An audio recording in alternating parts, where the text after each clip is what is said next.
Здесь в основном переговорлар өтөт. VIP клиент болсо или кардардын кандайдыр маселеси чыккан болсо, же болбосо новостройкадан үйлөрдү ала турган болсо, ушул жерде биздин специалисттер бар. Жашкан арап өлкөлөрүндө ушинтип отуруп, чай үстүндө эле көп маселелерди чечип койчу эле. SEO, директор, келди кардинал деп коет го. Ошол.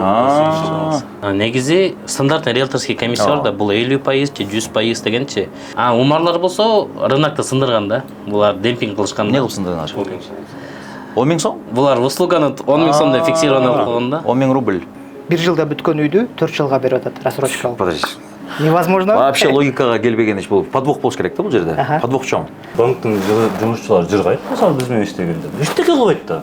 Келди карады. Все мы готовим. Полностью готовим. Даже аларды такси менен объектке алып барабыз, анча-мынча курсактарын тойгозабыз. Почему? Потому что это нам надо. Азыркы учурда мисалы көп кытайлар бар, негизи булардын максаты одновременно 500 адам талыкпай жумуш аткарыш керек. Андан тышкары бизде мисалы ичине кирип көргөндө качество цемента, курулуш тармагынан даже котлованды казганда дагы бүт норма менен иштеп атышат да. Стройкасына кирбей ошонун баарын ошол бир жерден баягы тейлөө берген бул чоң мыкты кызмат экен, чын айтсам. Мен ойлоп атам, бул багым неге мен өзүм мээм жеткен жок ушуга депчи. Ошон үчүн азаматсыңар, силерге ийгиликтер каалайм. Кудайым буйруса азыр мына айтып атпайсыңбы, 200гө жакын адам ошол баягы жаңы жерден квартиралар алды деп атасыңар. Андан башка дагы башка баягы вторичный рынок деген бар.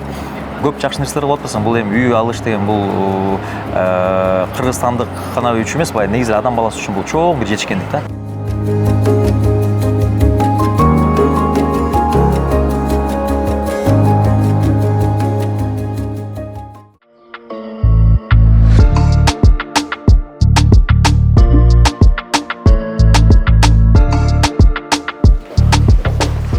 Assalamu alaikum. Ушул биздин офисибиз кичинекей. Жакшы. Кыргызстандын Бишкектин кичинекей жеринен, БФда. Жок, аябай сонун экен. Так, кыскача маалымат берип кетейин. Офис боюнча. Офис 10-чу этажда БФда и могул жерде именно ипотека мурабаха менен отдел иштейт. Бул отдел даяр үйдү, жер там квартираны сразу кирип жашай турган үйлөрдү алган жадан. Бул жак отдел real estate, бул чисто продажа, покупка, аренда, коммерция. А этот отдел у нас там новостройки, инвестиции, в общем, полностью. Мудараба, Мурабаха, агентство недвижимости. Да. И акырындан уже биринчи мен негизи любой жерде биринчи башы менен тааныштырат го. Ошондой эле бизде руководителибиз бар. Төрт бизде өзүбүз билгендей эле 4 мамлекетте иштейбиз. Бул Кыргызстан, Турция, Россия жана Дубай. Ошо 4 мамлекеттин директору бар. SEO. Биринчи ошол менен тааныштырайын. Негизги бул видеодон максатыбыз элге биздин профессиональный услугаларды көрсөтүү. Мисалы мен өзүм biraz неграмотныйраак болсом дагы, но у меня работают только эксперты. Я люблю экспертов. Замат. Тура. Макул, сонун сүйлөштүк. Ошо суроолорум көп негизи. Акырындан бери бересиздер да, жүрүңүздөр. Бисмилла. Бул жака атайын необычный формат кылганбыз. Сонун. Дагы туруп бутту чечип, кыргыздарда боз үйдөн ушундай го, бутту чечип кирет го.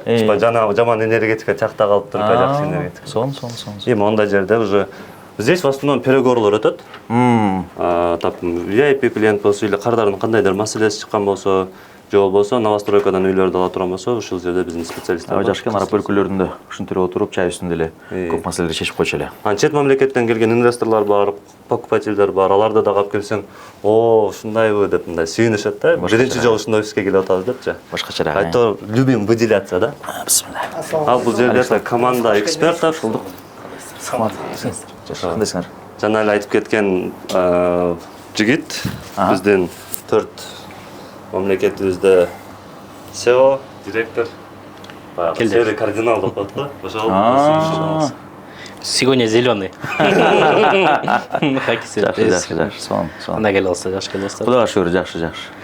Рекламаларыңар тиги постоянно эмеден рекомендацияны чыгып калат да, койчу өзүм бир карап коеюн деп ушу келдим жаныңарга.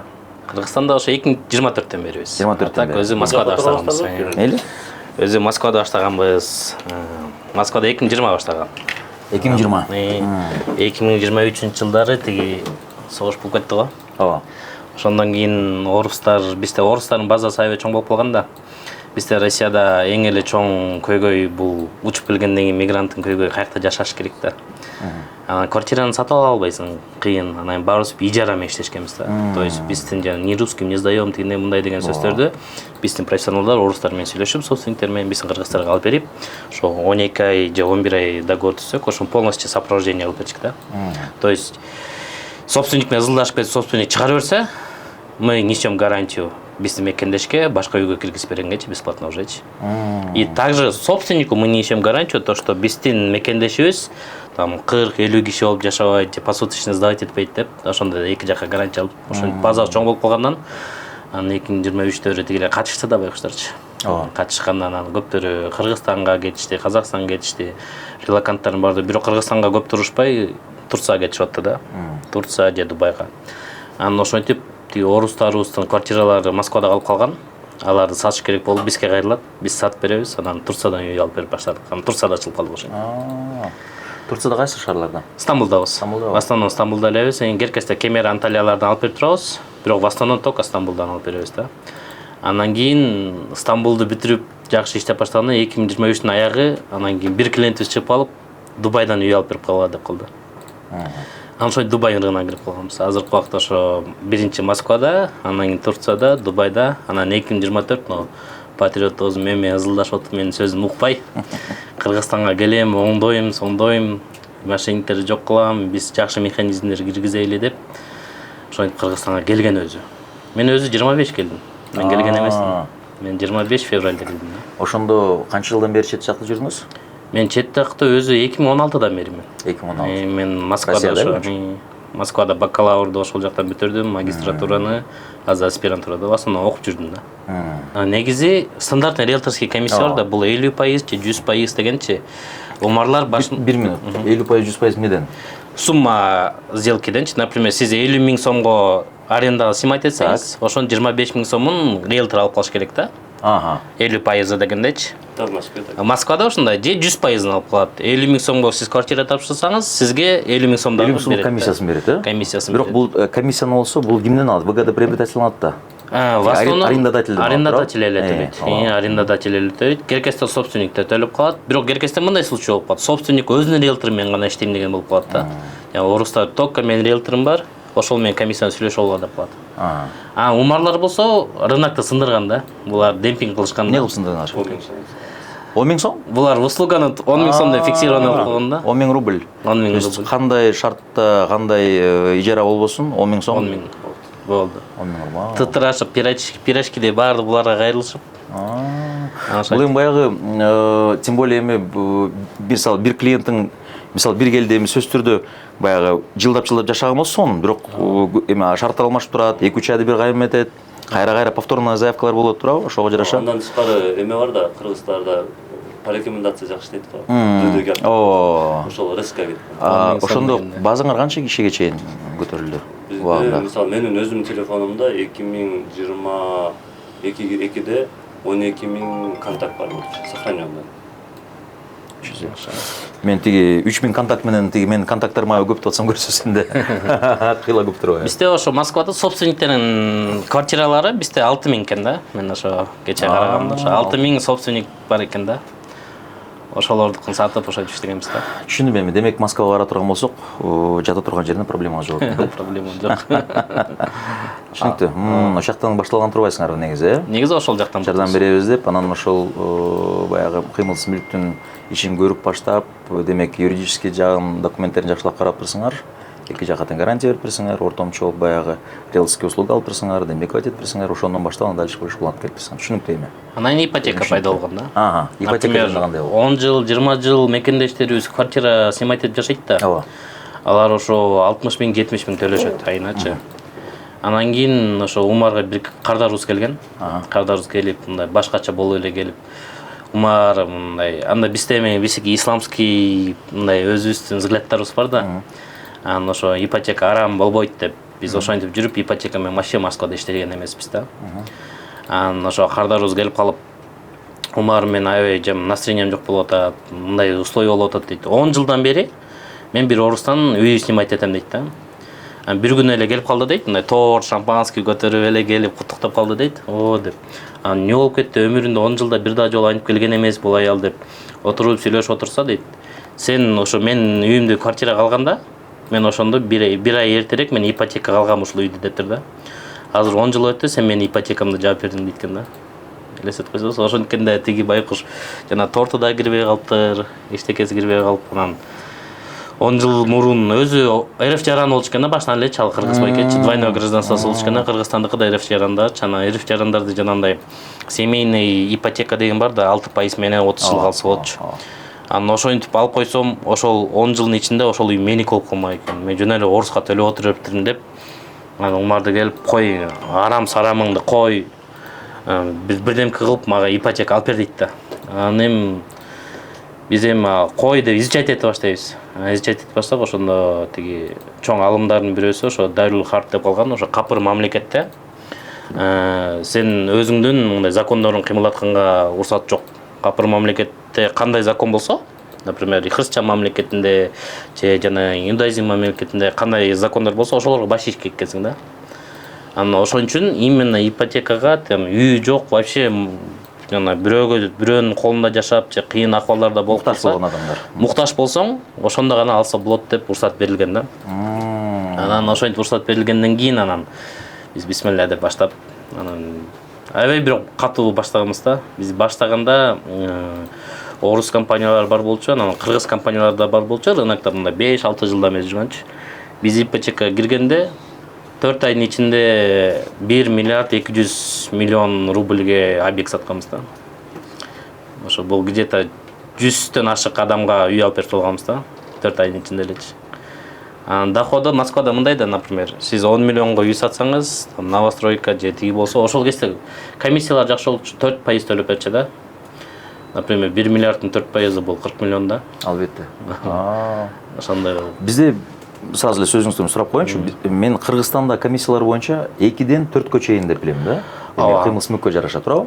Биз 2023-жылы Кыргызстанга келгенбиз, ошондочу жана мекендештерге биз үй алып берели деп аракет кылабыз да бияктанчы. Москвада алып бердик, ладно, хорошо. Бирок бир минусу чыгып калды да. Бир плюсу то, что орустун үйүнө төлөбөй өзүнүн үйү болот. Бирок минуста чыгып калат экен, 30 жылга байланып калат экен да Россиядачы. Мекендеш Кыргызстанга кирбей калат экен да. Жок, аны болсо эми өздөрү чечет, конечно. Эми Кыргызстанда жүрүп эле төлөсө болот да негизи. Ооба, негизи болот, ооба. Мен азыр ушуну төлөп элем, Москвада ошентип. Мисалы ошол 30 жылдык ипотекалар, условно, давайте мындай деп ойлоп көрөлү. Бир Москванын борбору болсун, эми КАПтын тегерегинде болсун, бир үй, мисалы Реутов тараптарда болсун, 3 бөлмөлүү бир үй болсун. Канча миң рубль болот азыр ошол? Канча миллион рубль? Азыр 15 миллион да. 15 миллион. Бул эми орто эсеп менен 200 миң доллар, 200 миң доллардан жетпейт бир аз, по-моему. Так, ошону мисалы 30 жылга алганда биринчиден пайыздары канча, экинчиден канчадан айланат экен ай сайын? Эми аны семейный ипотека. Ооба, аннуитетный элеси платеж, просто семейный ипотека болгондо негизи рыночный ставка бул азыр 20 да. 20 азыркы убакта 20 да. Бизде азыр 16-18 болуп атат го. Бирок аякта субсидирование деген понятие бар да. Мамлекет субсидировать этип берет, рыночный ставканы 6га түшүрүп берет да. Бул кимге? Семейный ипотека, 2-3 баласы барларга деп, мына демография түшүп кеткен го Россияда. Демографияны поддержка кылам деп аракет кылышат да. Түшүндүм. Ошондо ежемесячный платеж 50 миң 60 миң эле чыгып калат 30 жылга бөлгөндө. 6% менен. Квартирадан асып. Ошондо булардын баягы ошо субсидирование алса, ошондой баягы муктаж керектүү биздин жарандар баягы РФтин жарандары болуп калгандар, 2-3 балалар бизден баары эле ошондой да, туурабы? Алардын да жарандары, демек барып эле ошол 6% менен алса болот экен да, туурабы? Ооба. Азыр Россияда ошондойбу, Азыр бар. Семейный ипотека азыр бар. Россияда укмуш болгон, бир кезде тиги новостройкалар жеке банктар менен сүйлөшүп алып, жана субсидирование 6% мамлекет берип атпайбы? Анан тиги курулуш компаниялар болсо жана себестоимостун кичине көтөрүп, разницасын дагы банкка субсидировать этип 0,01% кылып койгонда. Ошентип примерно ковид убактарда ошо 0,01% менен сделка урукмуш өткөн. Эми элестетип койсоңуз сиз, грубо говоря, себестоимость 100 рубль болсо, ошону алып туруп бир аз көтөрөт дагы, мисалы 105 кылып коет дагы, анан ошол жанагы комиссияны 6%, мисалы 106 кылып коет да, анан 0,01 кылып коет.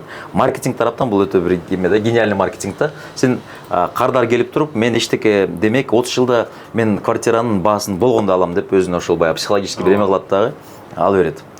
Бирок бул жакшы негизи капиталовложение тарабынан караганда 30 жылда эми албетте өзгөрүп атпайбы, жер, баягы кыймылсыз мүлк кыйла-кыйла өсүп атат. Ошон үчүн бүт жагынан жакшы. Биз бир кардашыбыздын кейси бар. Инград деген курулуш компания менен иштешип калып, новостройка болчу да, 1 жылда бүтүп кирмек да. Ал сентябрда алат. 6% менен семейный ипотека 6% менен алат. Анан кийин декабрда сатыш керек болуп калат да, бир жети кечик керек болупчу. 9 миллион калган да. Ошол именно ошол объект ажиотаж болуп кетти, кымбаттап кетти да. 9 миллионго калган. Бирок декабрда уже 12 миллионго сатып атпайбы. 3 миллион разницада, 1 миллион процент кетти, 2 миллион плюс. Ай сайын миллионду да. Плюска чыгып калат атпайбы. Ошо Кыргызстанда болсо жанагы азыр Кытайлар кирди да. Кытайлар кирип азыр негизи Кытайлар аябай чоң темпти көрсөтүп атат да. Анан биздин курулуш компаниялары чоң конкуренция көрсөтүп коюшту да. Высокостройкадан, быстротадан. Өтө маанилүү нерсе, ошол ушундай рынокто негизи ошол бири-бирине конкурент болгон өтө жакшы да. Сапат өнүгөт, жаңы технологиялар келет.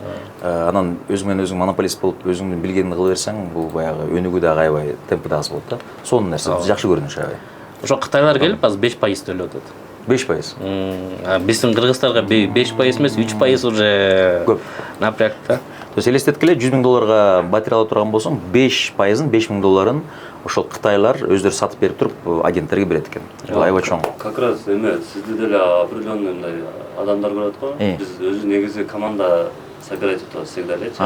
Анан келдек айткандай эле, мисалы Россияда эмне үчүн биз ошентип коркпой сата алабыз да. Анткени ал жерде полный нерсе защищенный механизмдер бар. Андан тышкары банктардагы, строительный компаниялардагы комиссионный выделять этет. И ал ачык эле да. Бул жакта ал нерсе бир аз наоборот опасностьтай көрүнүшөт деген же болбосо. Чо эми комиссия деген бул ошол жасаган ишиңдин эмеси, акчасы, тыйыны, бул нормалдуу нерсе. Риэлторлар мисалы ошол капитализмдин тиги эмеси болгон эмне деп коет, родина да. Америкадан башталып бул аябай чоң акчалар да. Аябай чоң акчалар. Ошон үчүн бул жакшы нерсе. Бир момент биздин кээ бир риэлторлорбуз, эми ошондой моменттарда болуп калдым.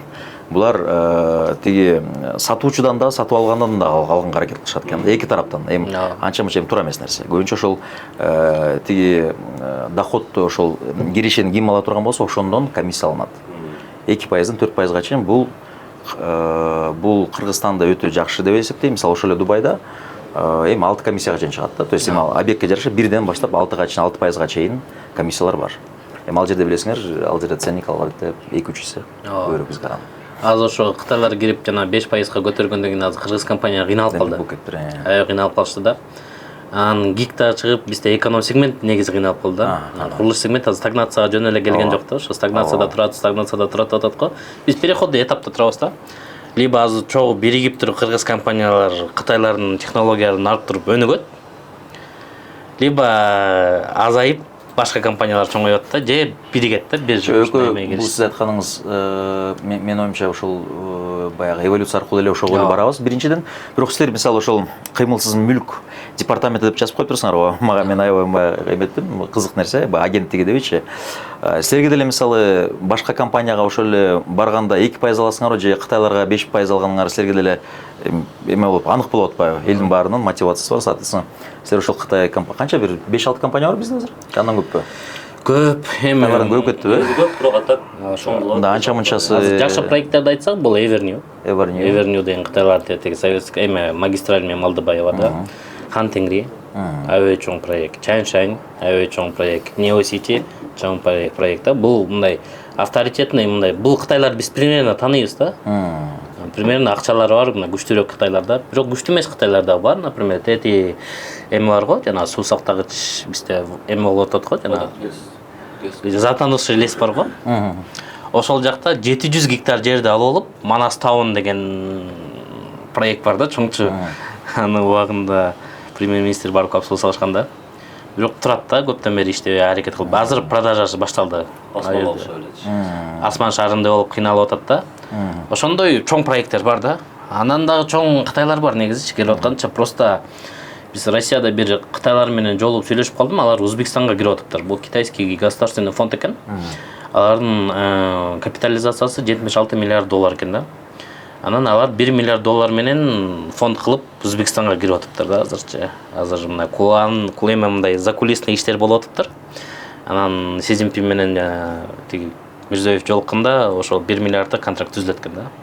Бизге 1 миллиарддык контракт келелик да Кыргызстангачы. Анан биз ошолор менен Москвада сүйлөшүп отуруп, переговор кылып отурсак, анан айтып калышты да мындай, бизде кичине нестабильно дешти да пока. Вот, страна пока нестабильная.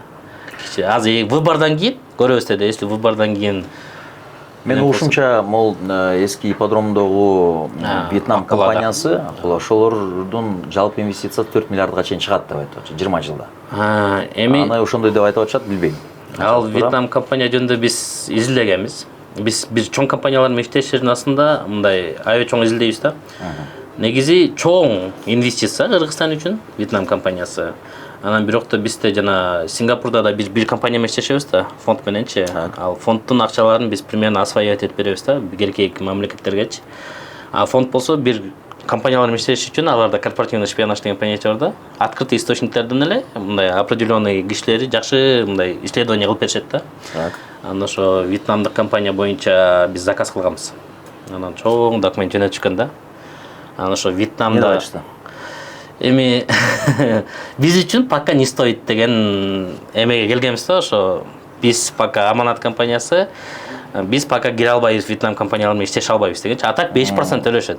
Телевизионга барат. Кичине мындай Вьетнамда проблемалары бар экен, Гибралтарда проблемалары бар экен. Вьетнамда, например, 1600 дольщики пикетке чыгып, мындай кыйын акыбалдар болуп турду. Анан ошондой эле алар MCB банк дегенди сатып алып, азыр компанион банкты сатып алышып алды да. Эми кичине бизге коркунуч, эми биз көп мамлекетте иштеп калган үчүн мындай конфликт интересов деп көрөбүз да. Өзүң банкың аркылуу эле өзүңө ипотека берип, азыр 15 жылга ипотека беришип атат, алар биринчи төлөмсүзчө. Рынокто жок нерсени кылышып атат. Аны өзүнүн банкынан өзүнүн курулушуна берген кичине конфликт интересовду биз көрүп, пока иштеше элекпиз. Бирок акчалары көп экен, действительно. Акчалары көп.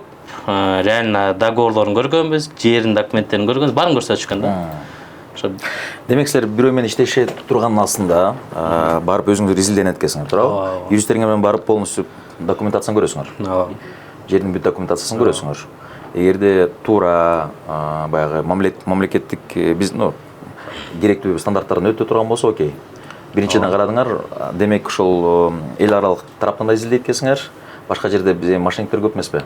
Башка бул жерге чоң холдинг катары келет дагы, болбосо өзүнүн өлкөсүнө көптөгөн көйгөйлөр бар деген. Например, инвестиционный проект болуп келсе, изилдеш кыйын. Ооба. Бизде, например, Чаншань как инвестиционный проект келген да. Ал закрытый акционерный общество болуш болгон, как инвестиционный проект келишкен. Алардын сниптери, норма снипов бар го биздинчи. Бизде мамлекет текшере албайт аларды. Анткени алар по международной норма снип построят.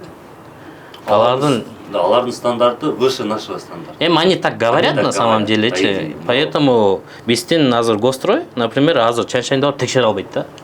Анткени биздин сниптер жок ал жактачы. Алар международный сниптер менен. Биздин Гострой не кылыш керек? Международный квалификациясы бар, жанагындай знаниясы бар кишини алып келип, анан ошону текшертиш керек болот да. Ушундай да.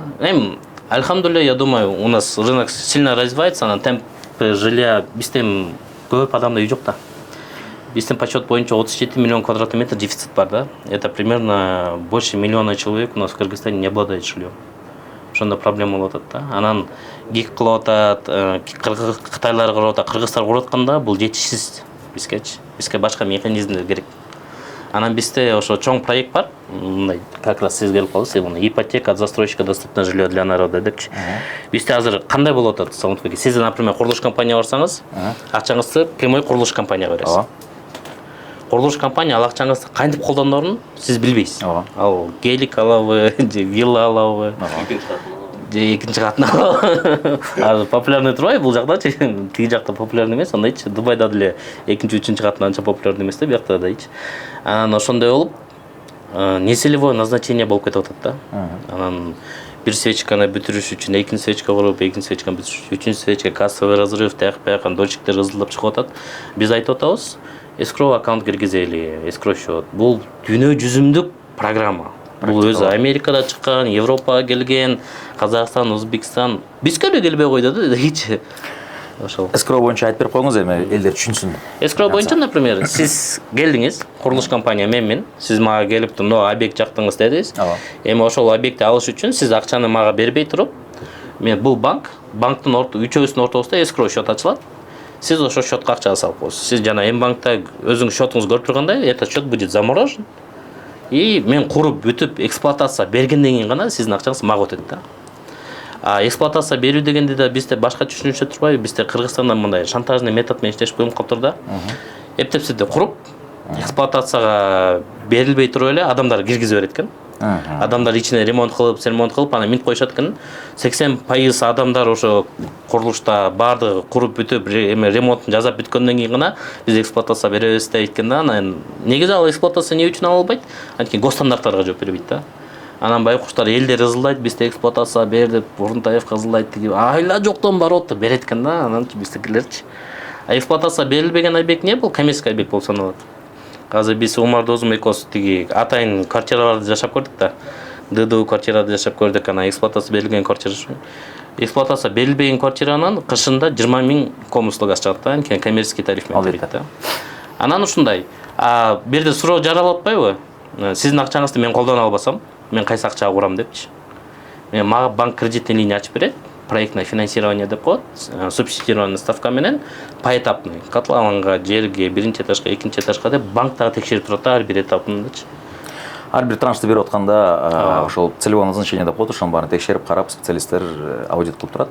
Демек, ошол сизде турган депозит, мисалы $1 000 000 депозит турса, ошол депозитти залог алып туруп эле кайра сизге кредит $1 000 000 берип коя алат.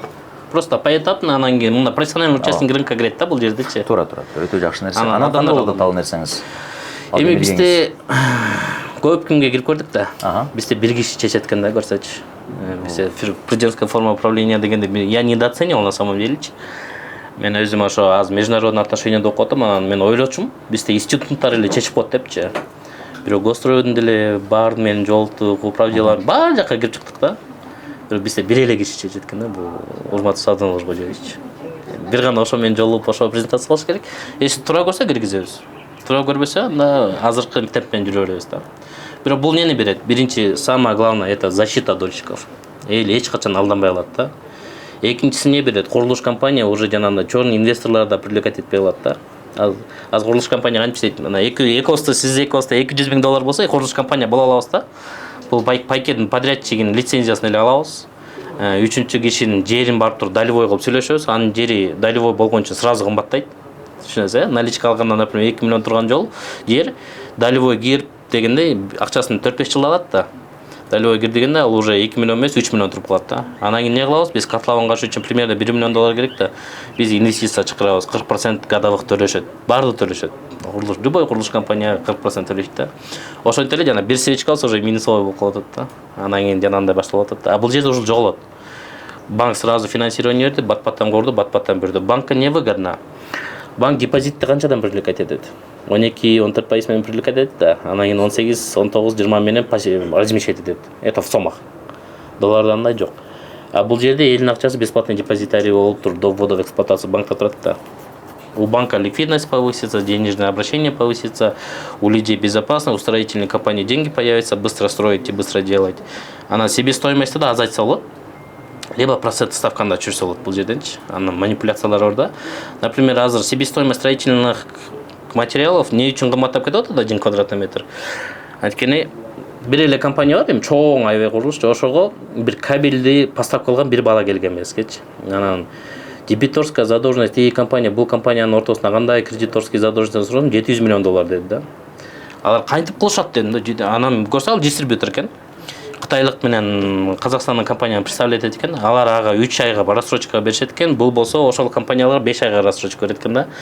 За счет рассрочки он увеличивает себестоимость товара. Например, наличная курулуш компания наличная төлөй алса, например, себестоимость одна была бы. А рассрочка болгон үчүн маржинальность он увеличивает. Строительная компания за счет того, что рассрочкада маржинальность, он себестоимость квадратного метра увеличивает. И все это ложится кому? На покупателя. Хорошо. Ушундай. Эми түшүнүктүү. Бишкекте эмнеге бат элдердин баасы ушунчалык көтөрүлүп кеткени? Элдин баары эле рассрочкага алып атып эле сиз үстөңүз көтөрүп салган. Рахмат. Рахмат. Айтберек, познакомлю. Игорь. Как раз параллельно. Саламатчылык. Вот этот у нас, он руководитель именно по новостройкам. Биз как раз азыр ойме чогуу отуруп алып, бир жилой комплексти кантип эмне айтканда рилс кылып тартып жөнөкөй эмес, ошону тартып ойлонуп отурганбыз. Сценарий даярдап, кандай кылып тартсак депчи. Мисалы жилой комплексте ошол сөйлөшүп отурабыз. Анан негизи азыр көп эле искусственный интеллект менен чыгарып койбодубу, сценарийди скучно болбой деп, креативный молодежь менен чогуу ошол даярданып атабыз. Негизи бул досум боюнча айтсам, он очень образованный. Я люблю с образованными работать, да. Анан аэропортто иштеген, очень крутой должностька чыккан дагы мага окшоп эле несправедливость болгон үчүн ал жактан кеткен. Анткени эме экен да, мамлекеттик должностьта, чоң должностьта отурсаң, сен таанышың болбосо, ал жерде көп отура албайт экенсиң да. Же давить этишет экен, кысат экен, учайын десең канатыңды сындырып коет экен, айтор ошол ситуациялар болгон. И недвижимостька келип, думаю, этот единственный, наверное, руководитель, который бир жылда 450 квартира саткан. 450 квартира сатып. Ну, это с командой, отдел маркетинг, продавецтер менен чогуу. Мы можем, мындай айтканда, гер компания болушу мүмкүн, 450 нормально депчи. Мы подняли нольдон чыккан компания, которая с нуля, который в то время, когда мы заходили, No Name, биринчи жилой комплекс, нолевой, ошол нольдон чыккан компанияны айтканда бир жылдын ичинде 400 ашык квартира сатып бердик да. 400 ашык квартира саттыңар. В среднем баасы канчадан бир квартиранын баасы? Ошол убакта квадрат метри $1200 болчу. $1200? 1200 доллар в среднем мен баягы бир 50-60 квадрат болобу бир квартира? Ну, орточо эсепмен эсептегенде. Алардыкы средний квадратура 72 квадраттан болот. 72? Грубо говоря, бир сделкаңар $80,000 сделкалар экен да, э?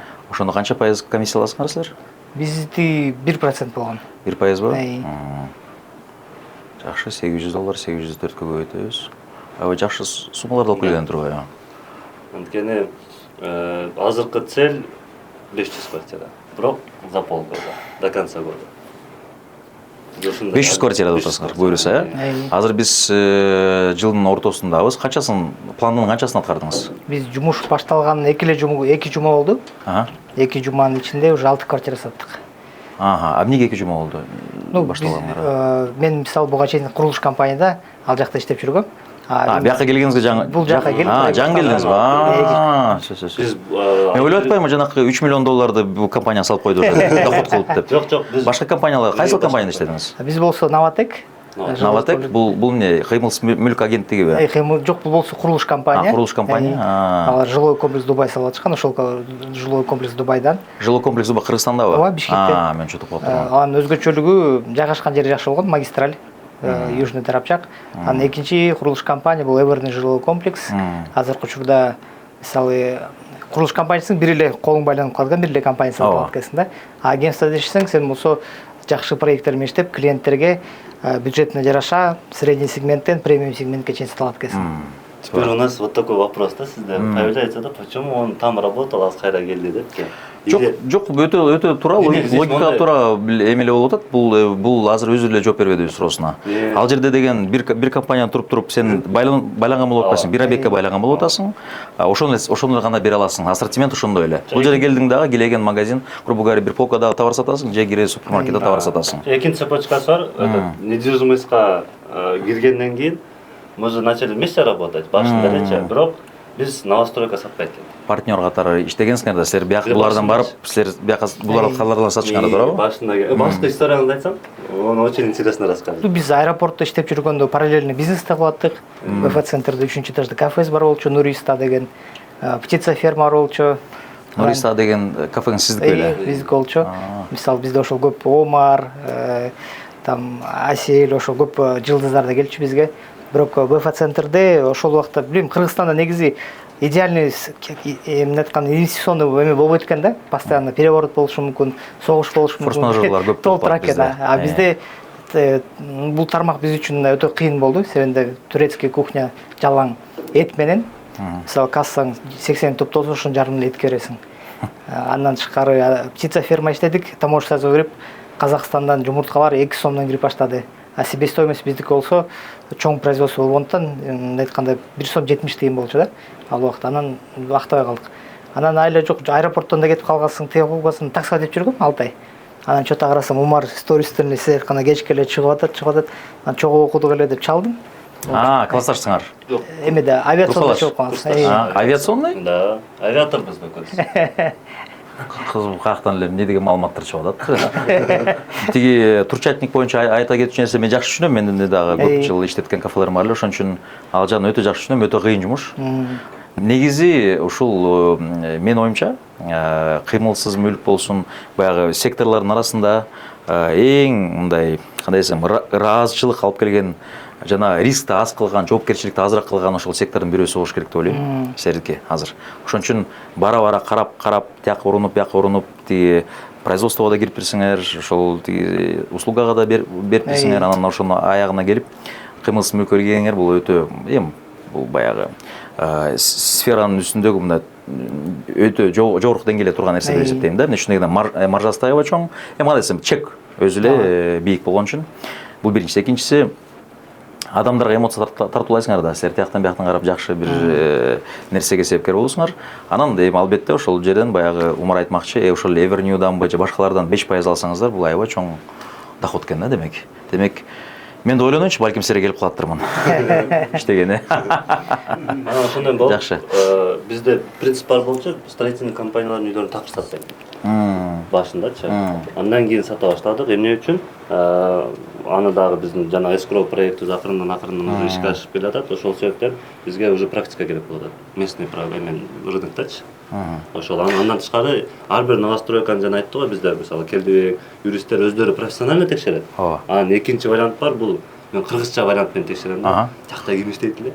Ака жакта Evernew'га ким доставка кылып атат, цемент мыналарбы? Кандай акчасын төлөп атабы? Нормально, все нормально. Жакта маркетинг десемби, кандай иштеп атат, акчасын төлөп атат, нормально. Ну параллельно мы вот так тоже проверяем, да. Анткени если сотрудниги зарплата албаса, ал компаниядан квартира саткандын кажети жок да. Негизи эле бир нерсе айткым келет, ошол тарапта жигиттер, силердин азыр мындай чоң жоопкерчилигиңер бар да. Эмне үчүн дегенде азыр ошол эле айтып атпайсыңар, Кытай компаниялары ошол эле комиссияларын чоңураак берет деп атпайсыңарбы? Демек эми ар бир эле адамга бул мотивация да. Демек ошол жерден көбүрөөк берели. Булардын технологиялары жакшы, бат курушат, там сниптери башка деп атпайсыңарбы, Бирок экинчи момент бар да, алар кетет. Булар жат нерсе. Силер биякта каласыңар. Аягында ошол адам проблемасы боло турган болсо сизге кайрылат да. Ошону бир эске алып койгула.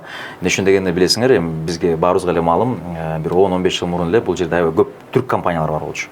Көп келген. Кыргыздар да анчалык өнүкпөгөн убагында, ошон үчүн келип алар көбү жок болду. Эми алардын өлкөсү башка. Бул жерге грубо говоря келишти, бир аз акчасын салышты, акчасын алып туруп кетип калышты. Калгандары биздикилер, биздин жарандар проблема менен кала беришти. Ошол жагынан баягы өзүңөр жеке жоопкерчилик алышың керек. Бул өтө маанилүү нерсе. Түшүнөм, келишимдер бар, юридикалык жактан баарын тактайт, кардарларыңар келет, бүт жагынан сот системасы дегенде мен түшүнөм. Бирок негизи адамгерчиликтүү жагында бир карап койгула да. Анан силердин кылганыңар ошол поставкалары деп эми колдон келишинче бүт жагын баягы караганга аракет кылсаңар өтө маанилүү нерсе. Кез-кезде кичинекей баягы деталдар эле билдирип коет. Өзгөчө жаңы баштаган, мисалы, Кытай компанияларынын ачылгандарына 1-2 жыл болбодубу? Көбүнүн. Эң башынан эмне кылат? Эң башынан сонун бир шоурум кылат дагы, сонун картинка келсең 5 жыл узат эл. Болбосо өздөрү офиси болсо ар жакта отурат. Мындай жакшы шарттары жок жерлерде отурат туурабы? Өзүңүздөр билесиздер ал жерлерди. То есть кардарлардын баарына сонун бир жылтырак кылат дагы, ичинде болсо көп мындай жакшы эмес. Анан балким эң башында биринчи жылдары поставка жагынан болобу, баягы поставщиктерине тыйын-тыпыр жагынан төлөгөн жагынан болобу проблемалар болушу мүмкүн. Бирок кийин ошол эле стагнация болуп кайра эле пландардагындай сата албай калса, чоң көлөмдө берип атышпайбы азыр? 2000 квартира, 3000 квартира. Ошол финансовый планга туура келбей калса, туруп калат булар деле. Финансирование келбей калат. Ошонун баарын бир карашыңар керек да. Демек, срокторго жараша бүт эметет. Ошол негизи эми ошол баягы эң биринчи текшергенден өздөрүнүн капиталы бар бекен, канча экен, жетет бекен ошону курганга деп, ошол өтө маанилүү бир факторлордун бирөөсү да. Сиз туура айттыңыз, мисалы, негизи Кыргызстанда иштеген компаниялар айтсак деле, жарымдан көбү жогору долгострой же бүтпөй алгандар да, документтер таза болсо деле. Мисалы Кытайларды алып көрсөк, бир дагы азыркы учурда мындай Кытайлар компанияга өтө көп кирип атат, бирок бирөөсү дагы бир жыл иштеп эле кайра жабылып атышат. Сиз айткан эң башкы нерсе, башында кооз киришет дагы, акчасы жок болуп туруп калышат. Анан бизде дагы кээ бир учурлар болуп атат. Мисалы, билсеңиздер керек, Кытайлар киришет, салдырышат, кыргыздар акчасын бербей койгон учурлар болуп атат. Эки тараптуу да. Анан бизде мисалы умарларга бул компания менен иштешилерди мурун январда айткам. 6 ай ичинде бар болсо изилдеп тияктан ак үйдөн көк үйдөн чалдырышып сурап, анан кийин биз ошол комплексно карайбыз да. Мисалы бир компанияларда болгон, келип биздин үйлөрдү сатып бербейсиңер депчи. Анан карап көрсөк, кыргыздын компаниясы экен, бүт бара жакшы, цементти чет өлкөдөн алып келебиз дейт, кирпичти чет өлкөдөн алып келебиз дейт. Бизде бар политика бир да курулуш компанияда жок дейт. Логикага келбеген нерсе бул нерсе. Документтерин карап көрсөң, идеально да. Анан бул айткандай танышып калды ошол компания, отдел продажи иштеген экен. Чалып сурадым десем, слишком все идеально, что не так десем, ну мы бывшая компания, ты Асанбайда бир үй салып долгостроил калган, просто переобулись дейт. Анан правда говорят, что вы за 3 месяца весь жилой комплекс продали десем, руководство ушинтип айтат, бирок по факту андай продажалар жок дейт. Ошон үчүн кайда үйдү текшерип атканда сөзсүз түрдө адистерге кайрылып, сөздөргө ишенбей, фактыларга караш керек экен да. Андан тышкары биз мисалы бир компания иштесек, обязательно финансовый акыбал. Мисалы кээде документацияда база, конечно, бирок финансовый акыбалын текшербей иштеше турган болсок, ал жарабайт да. Финансы мисалы үй жакшы сатыш мүмкүн, бирок ошол жерде биз гендиректорлорду текшеребиз, кандай акыбал иштеген, булардын башка компания бүткөн объекттер кандай изучусу жокпу. Эгерде ошондой компания жакшы болушу мүмкүн, бирок башчысы не болсо, алар компания менен иштешпейбиз. Бизде деле мисалы бир компания болду, 5% беребиз, азыркы учурда эле ызычуу болуп маркетинг кылып жүргөн. Биздикилер текшерип көрсө, определенный ызычуулар бар экен, мурунку бүткөн объекттеринчи. Биз алар менен иштешпейли деп чечтик. Анан хотя ал жерден дагы мисалы Кытайлардан да ал жактан көбүрөөк акча тапмакпыз да, иштешпей койдук. Андан тышкары негизи биз буга чейин адамдар толтура алданып келген, бирок алданып кете берет экен да. А бирок ошонун бир эле жөнөкөй жолу бар экен, адистерге кайрылыш керек экен. Вот бизге кайрыласыздарбы же башка агентствого кайрыласыздарбы, бир жакшы юрист менен сопровождение кылып, анан юрист кээде недостаточно, ал документин текшере алат да. А стройкада көптөн бери 5 жылдан бери жүргөн варт эткен адам болсо, обязательно мындай ушул жаңылыктарды ким эмне болгонун билип турат да. Мисалы өзүңүздөр билесиздер, бир убакта Ихлас кандай компания эле, азыр акыбал кандай. Андан тышкары ошондой бир чоң компаниялар бар. Мисалы 6 жыл муну сүйлөшсөк, биз айтмакпыз там Ихлас, Имарк ушундай топ компания деппиз да. Азыркы учурда Элит Хаус деп айтмакпыз. Азыркы учурда топтор башкалар да. Роял, Нурзаман, так ошондой эле ушундай айтып кете берсек, список уже башка болуп калды. Авангард таки остался, молодцы. Негизи чоң бир баягы сунуш боюнча кандай чоң компанияларда өзүнө ишенген чоң компанияларда финансылык отчеттор бул общедоступный информация, ачык болот да, ар дайым өзүнүн сайттарына киргизет. Силер дагы туугандар, биз силерге айына ушундай объем бере алабыз, кардар алып келип бере алабыз.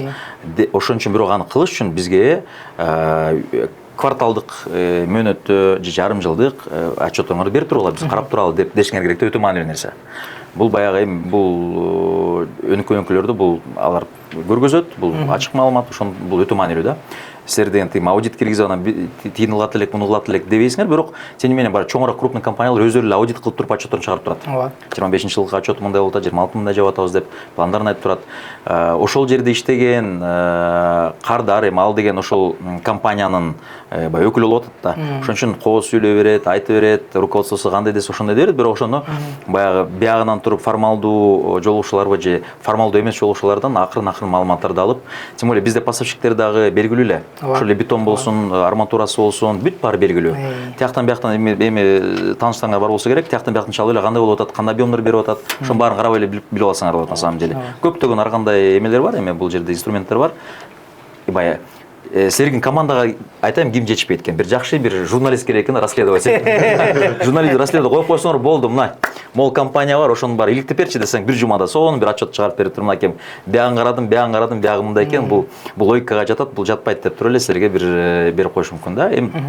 Эми бул рынокто өтө чоң эмес, жаңы акыркы жылдары баягы биздин өнүгүүбүз менен көптөгөн жаңы компаниялар келген үчүн балким ошол көбүрөөк запростор болуп атат, бирок анча-мынча отурукташып калгандан кийин, көп старттар көп болуп кетпеди.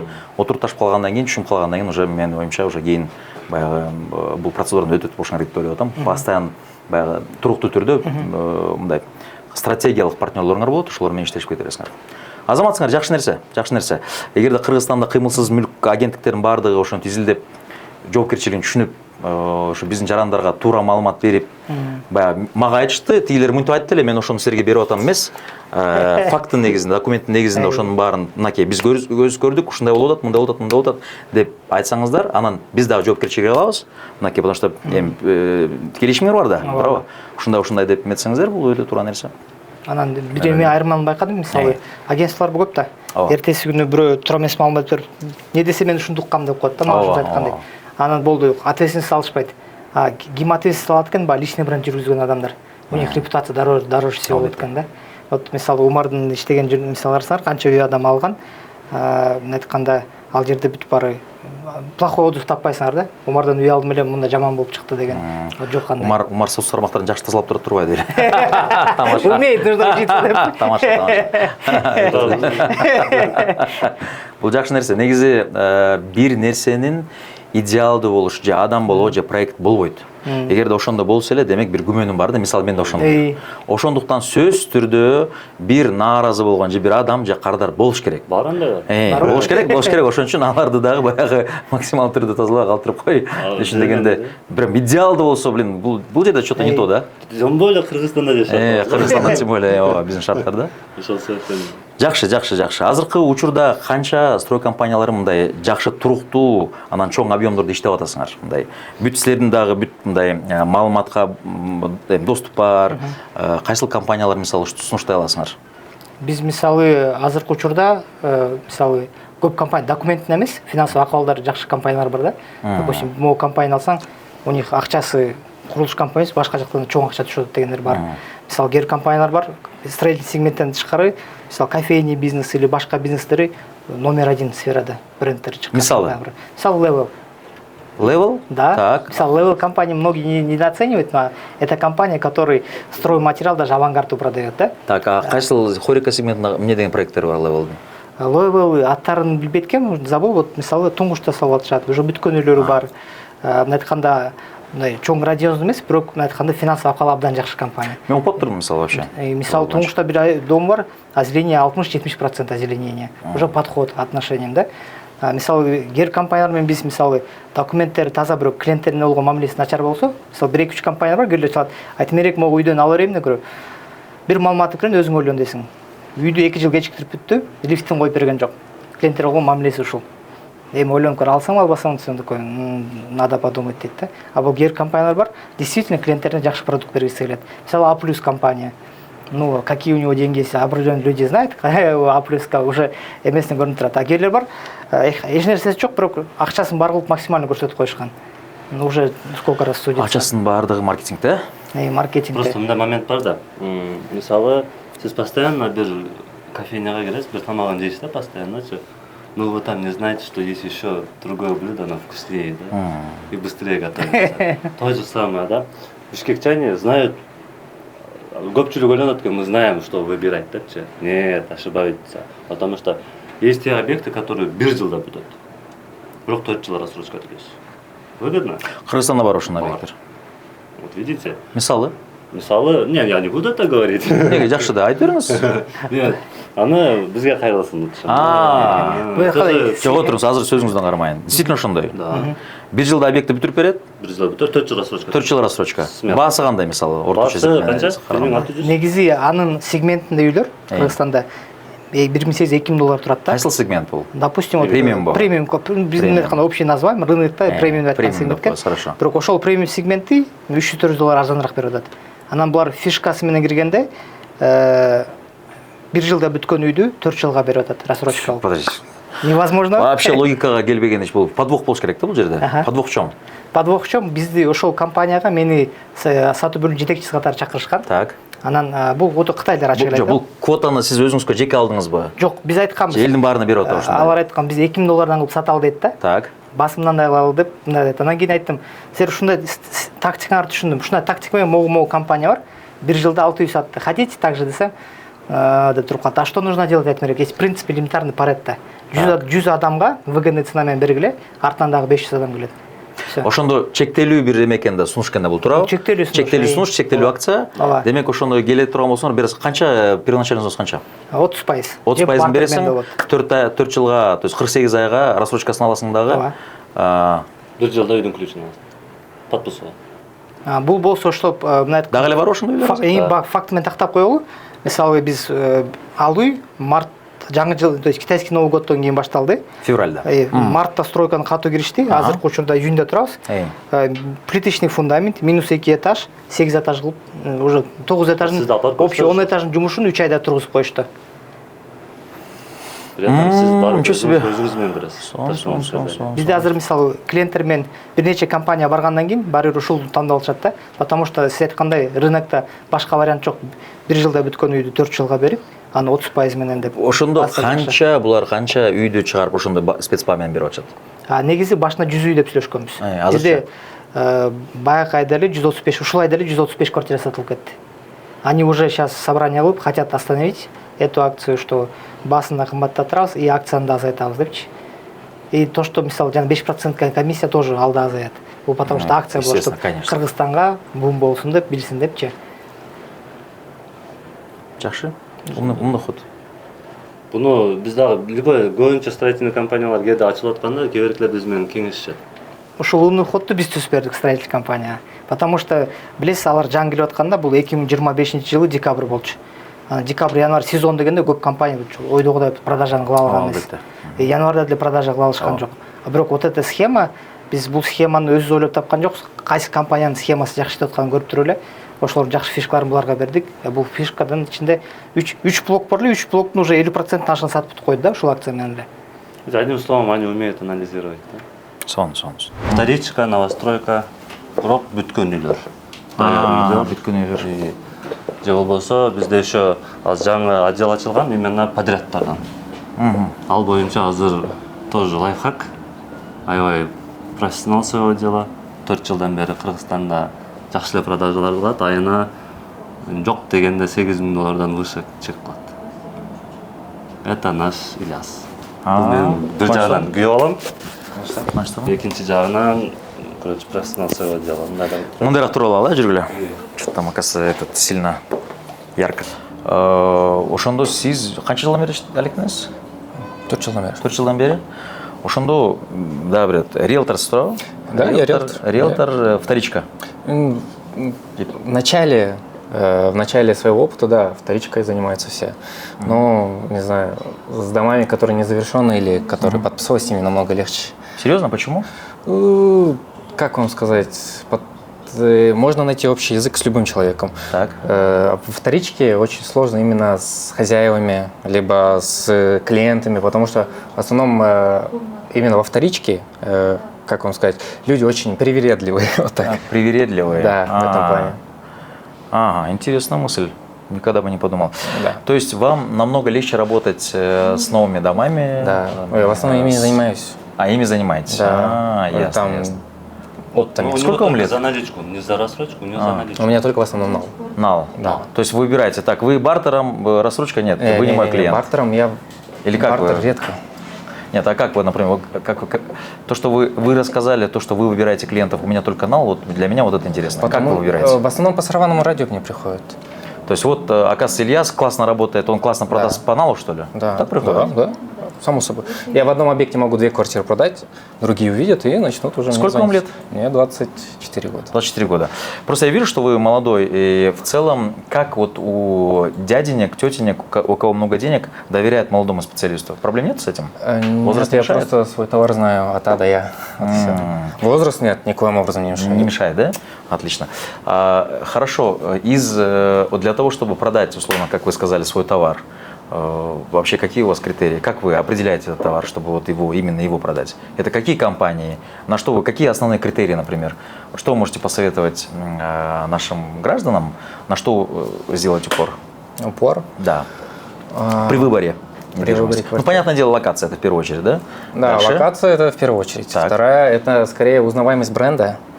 Очень многие люди именно идут за брендом Авангард, Барсан, еще разные другие, Royal Construction, да.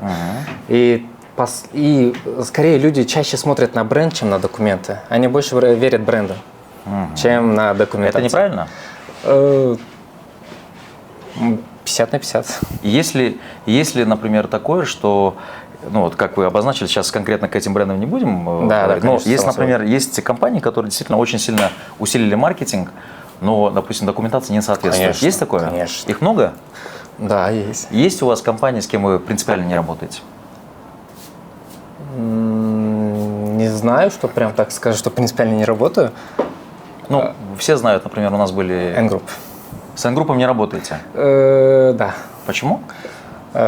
Нет ни одного завершенного объекта. По-моему, ну, нету. Gravity строится.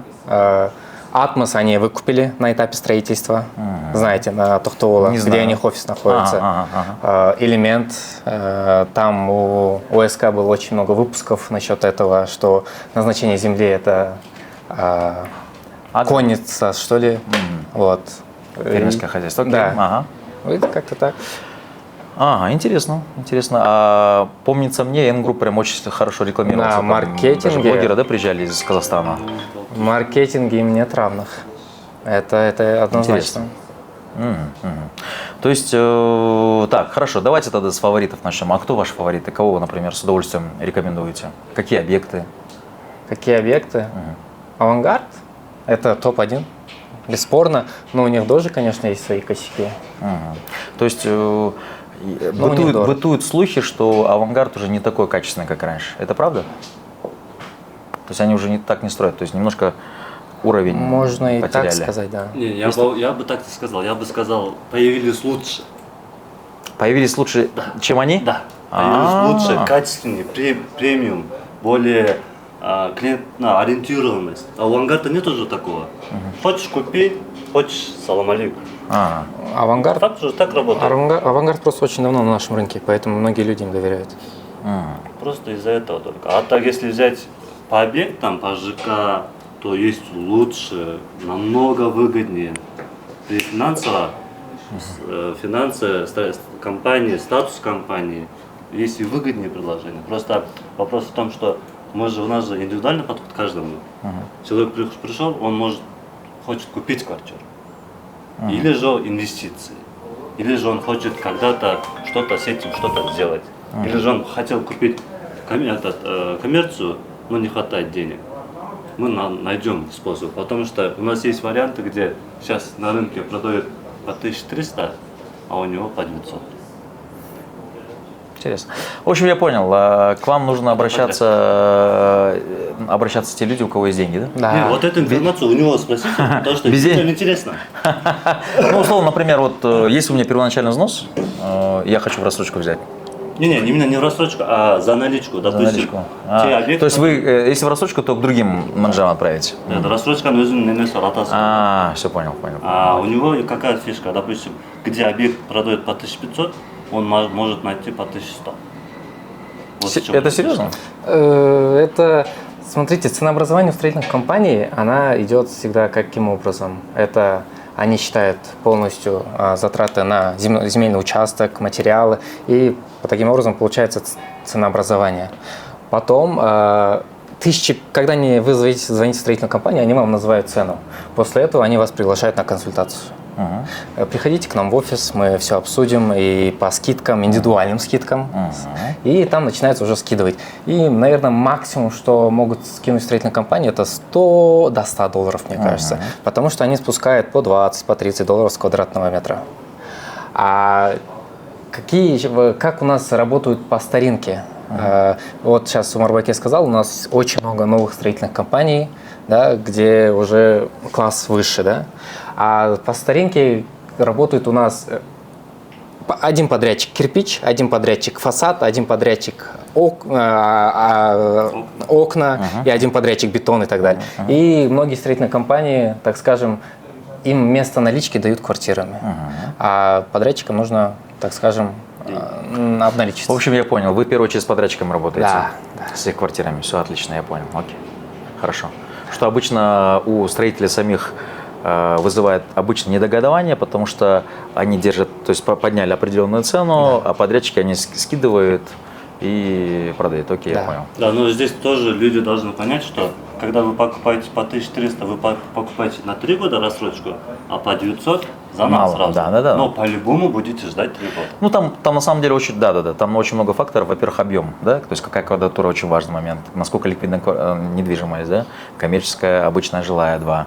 Есть подрядчики, у кого большие объемы, допустим, у кого, например, там собственник земли, допустим, у него там 15%, 18-20% недвижимости. Долевое. Кто-то, например, просто лифт поставил, условно, там у него там 2 квартиры, у кого-то кабеля и так далее, и так далее. Нюансов на самом деле очень много. Из-за этого, если вы всех знаете, условно, там 10-15 подрядчиков, у них там, грубо говоря, 30 единиц квартир, Да. ну, и их можно будет... Ну, классное решение и для них, и для этих. Теперь я понял ваш успех. Спасибо. Молодец. Да. Күшті экспертті бізге келіп іштесін жатам да. Неге? Потому что мен маркетингке азыркы учурда до конца года примерно 20 миллион выделять еттім да. Чисто на маркетинг. И это, само собой, столько лидов и столько продаж. Албетте. Так что риэлторы, продажники, запомните, номера внизу деген дейчи. Ясно. Атыңыз кім? Айжан, Айжан, қанша жылдан бері алектіңіз ушул сферада? бұл сфераға келгеніме 1 жыл эле болду. бір жыл Даже болды. толық 1 жыл боло элек. Бир жылда кандай ийгиликтер жаратылдыңыз? Жакшы, Кудайга шүгүр. Қанша квартира саттыңыз? В целом примерно 5. 5 квартира саттыңыз. Негизи бир ушул кыймылсыз мүлктү сатуу мындай көп энергияны, көп мындай жумушту талап кылабы? Кандай деп ойлойсуз? Негизи кыйын жумушпу? Бардыгы относительно деп айтсам болот. Эми, конечно, оор эмгек менен мындай именно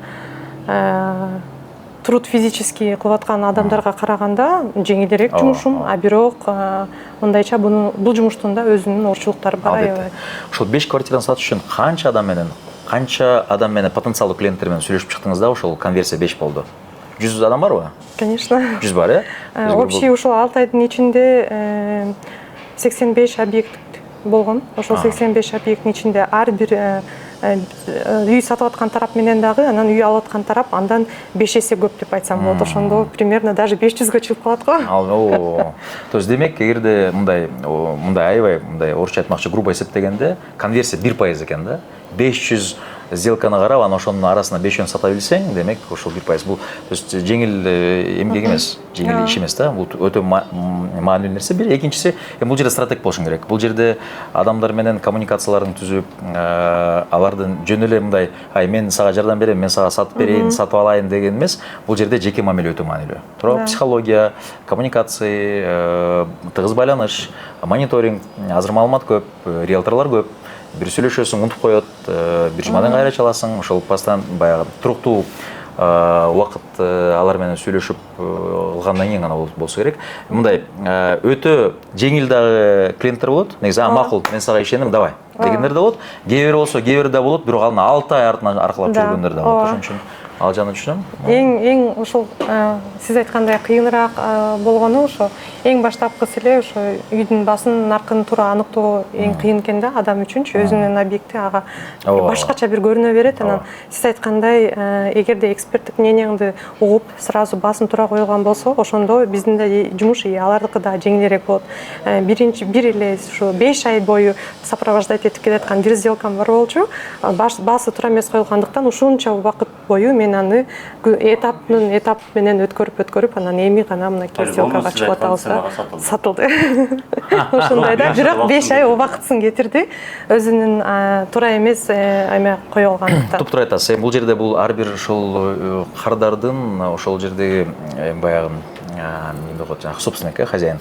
Ошонун бир жагы бар да, бул бир чоң нерсеси бар. Мисалы башында эгерде сиздин сөзүңүзгө көнүп, сиздин баага сата турган болсо, анда өзү нааразы болуп калмак ичинде. Азыр болсо өзү көрдү, анан айла жоктун ошого келип. Принятие болду да. Демек аягында ыраазы болуп берди да. Демек ошого өзү келди да. Ошондо да момент бар, көрдүңүзбү? Ошон үчүн бул ар бир адам өзү чечет экен, кандай кылып кайсыл багытта барарын. Бирок сиздерде ошол аргументация жагынан да өтө баягы адис компетент болгондо, ошол Бишкек шаары болсун, ар бир райондун өзүнүн баасын билип, ошону аныктай алып, анан аргументация жагынан мына карасаң, ошол айланып жүргөндө ошого окшогон объекттер мынчадан сатылып атат. Анан ушундай экен, потенциалдуу клиент келгенде ал дагы биз сыяктуу издейт, карайт. Анан условно ошол жер 1,5 сатылып аткандан кийин сеники $2,000 болуп атса, естественно, тягын карашат да. Анан ошону аргументация кылып келип ошону ынандыра алсаңыз, демек ошол да чоң ийгиликтин бирөөсү да. Ушу аныктама дедиңиз, баасын туура аныктаганыңыз бул өтө чоң ийгилик деп эсептейм. Азыр егер сізге атайын Ильяз менен бияқты көрсөттүм, булар инь-янь да мендечи компаниядачы. Инь-янь деп болуп мүмкүн жок. Бирөөсү Ильязда анын условиясына көрбөсөңүз, ал сиз менен иштешпейт. Он такой риэлтор. Ана Жаккан жок ма уже? Ана наоборот. Допустим, бирок буда эмеси бар, он реально мисалы ишенип финансын алып келсеңиз, реально сизге выгодный приложениени алып берет. Бирок аны сатканда дагы кэш менен чыгып кетесиз да. Может, у него вот ошол бир сделкадан кийин уже акчасы бар адамды бул деле кармайт да. Ошондой өзүнө жараша жаш, өзүнө жараша характер менен, у него возраст, ошон үчүн бөлөбүз кардарлар. Так. Тура, өтө маанилүү. Окей, хорошо, рахмат. Сизге да рахмат. Как говорится, индивидуальный подход к каждому. Ошол азыр бир атайт биздин жумуш ушул жерде полностью этап сопровождение. Кардар бизге келет, индивидуально ар бирине подбор. Допустим, канча первоначальный взносу бар, кредит историясы кандай. Мисалы, кээ бир адамдын кредитный историясы сонун первоначальный взносу бар болсо, сонун өтүп кетет. Проблемасы барбы? Уже останавливается, допустим, историясы жаманбы, будем смотреть банки. Кээ бирки банктар историясы жаман болсо деле карайт. Кээ биркилер карабайт. Смотри, историясы кандай жаман.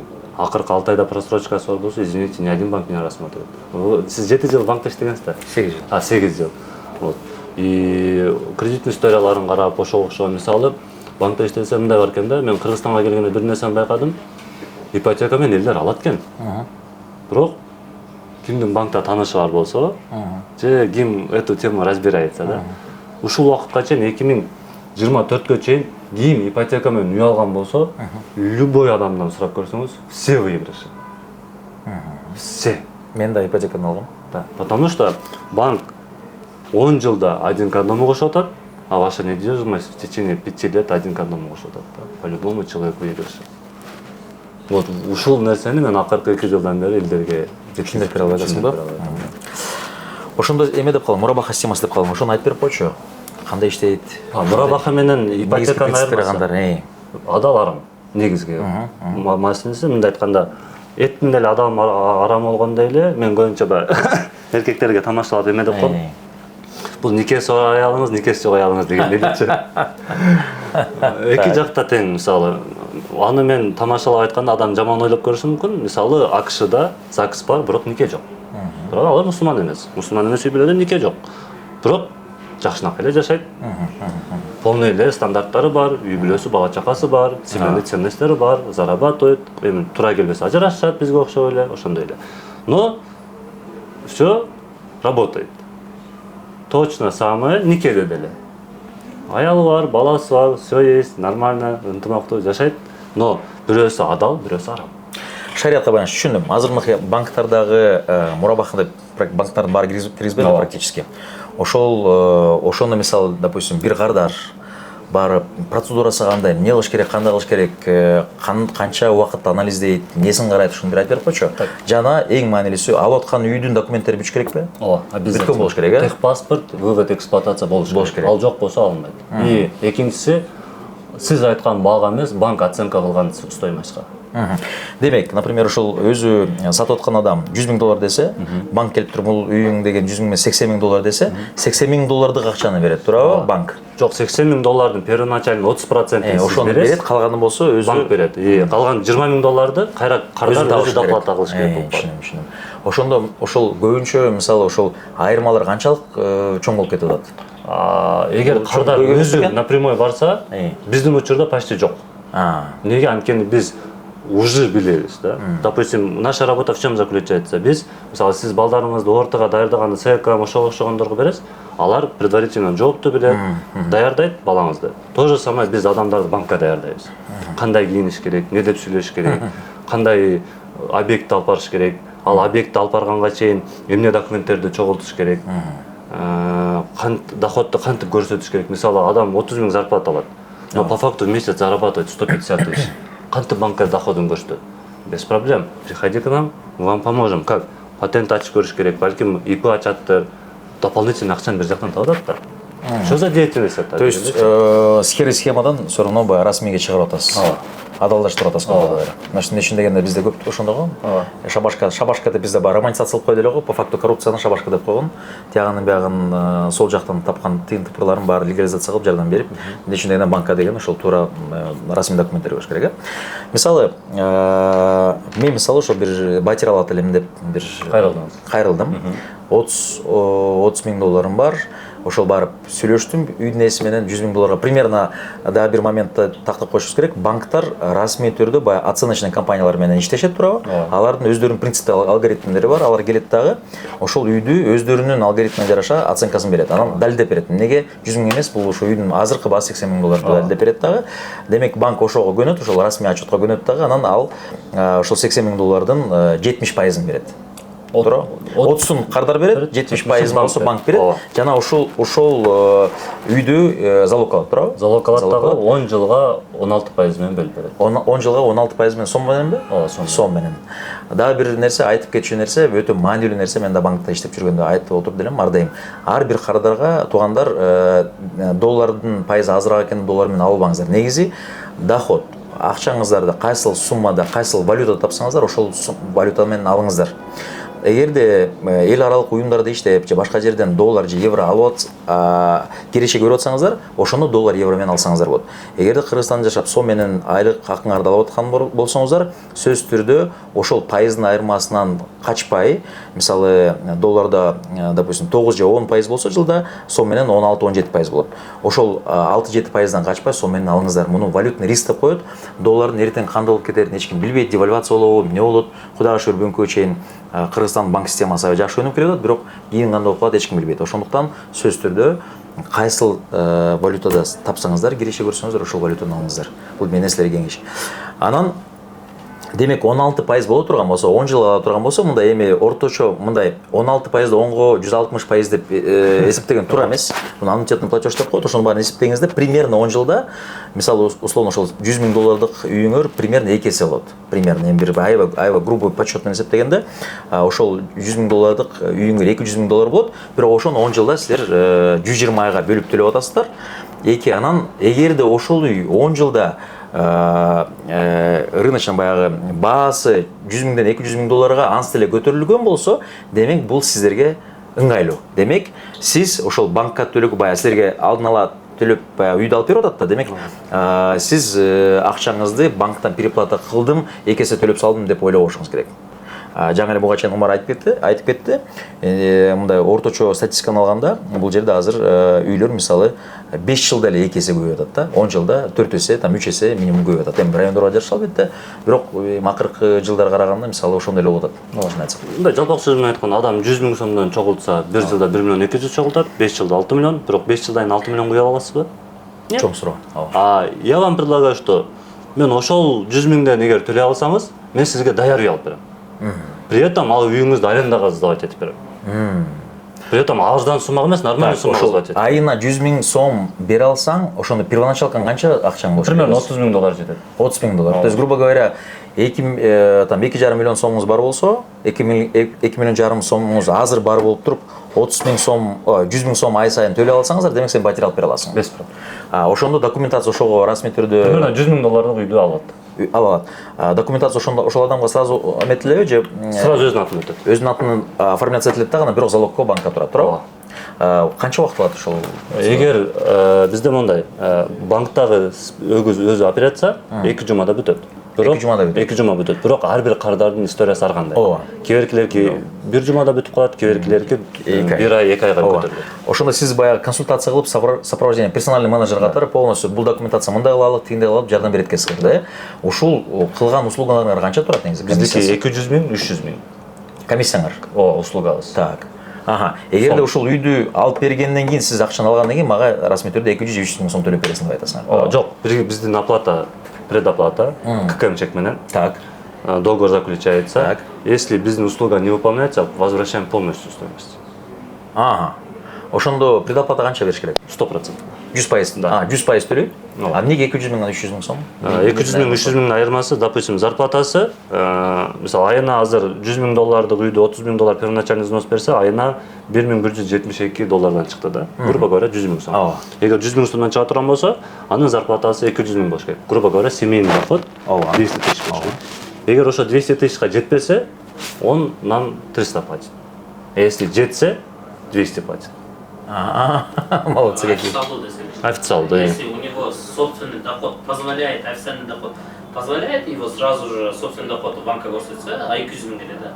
А если у него собственный доход официальный не позволяет, но у него шабашки есть, что шабашкаларын біз легализация қылып беріп отпайды ғой.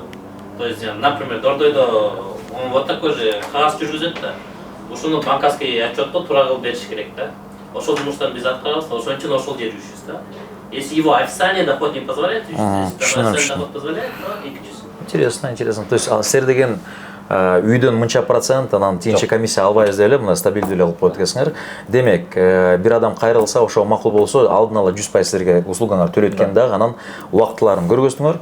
Эгерде баягы колдон келишинче аракет кылдыңыздар, убактында баягы үйүн алып бериңиздер, болбой калса кайра 100% базар кылып бересиңер. Biz буга чейин предоплата алып, анан постоплата алып иштегенбиз, но были случаи, что постоплаталар болбой калды да.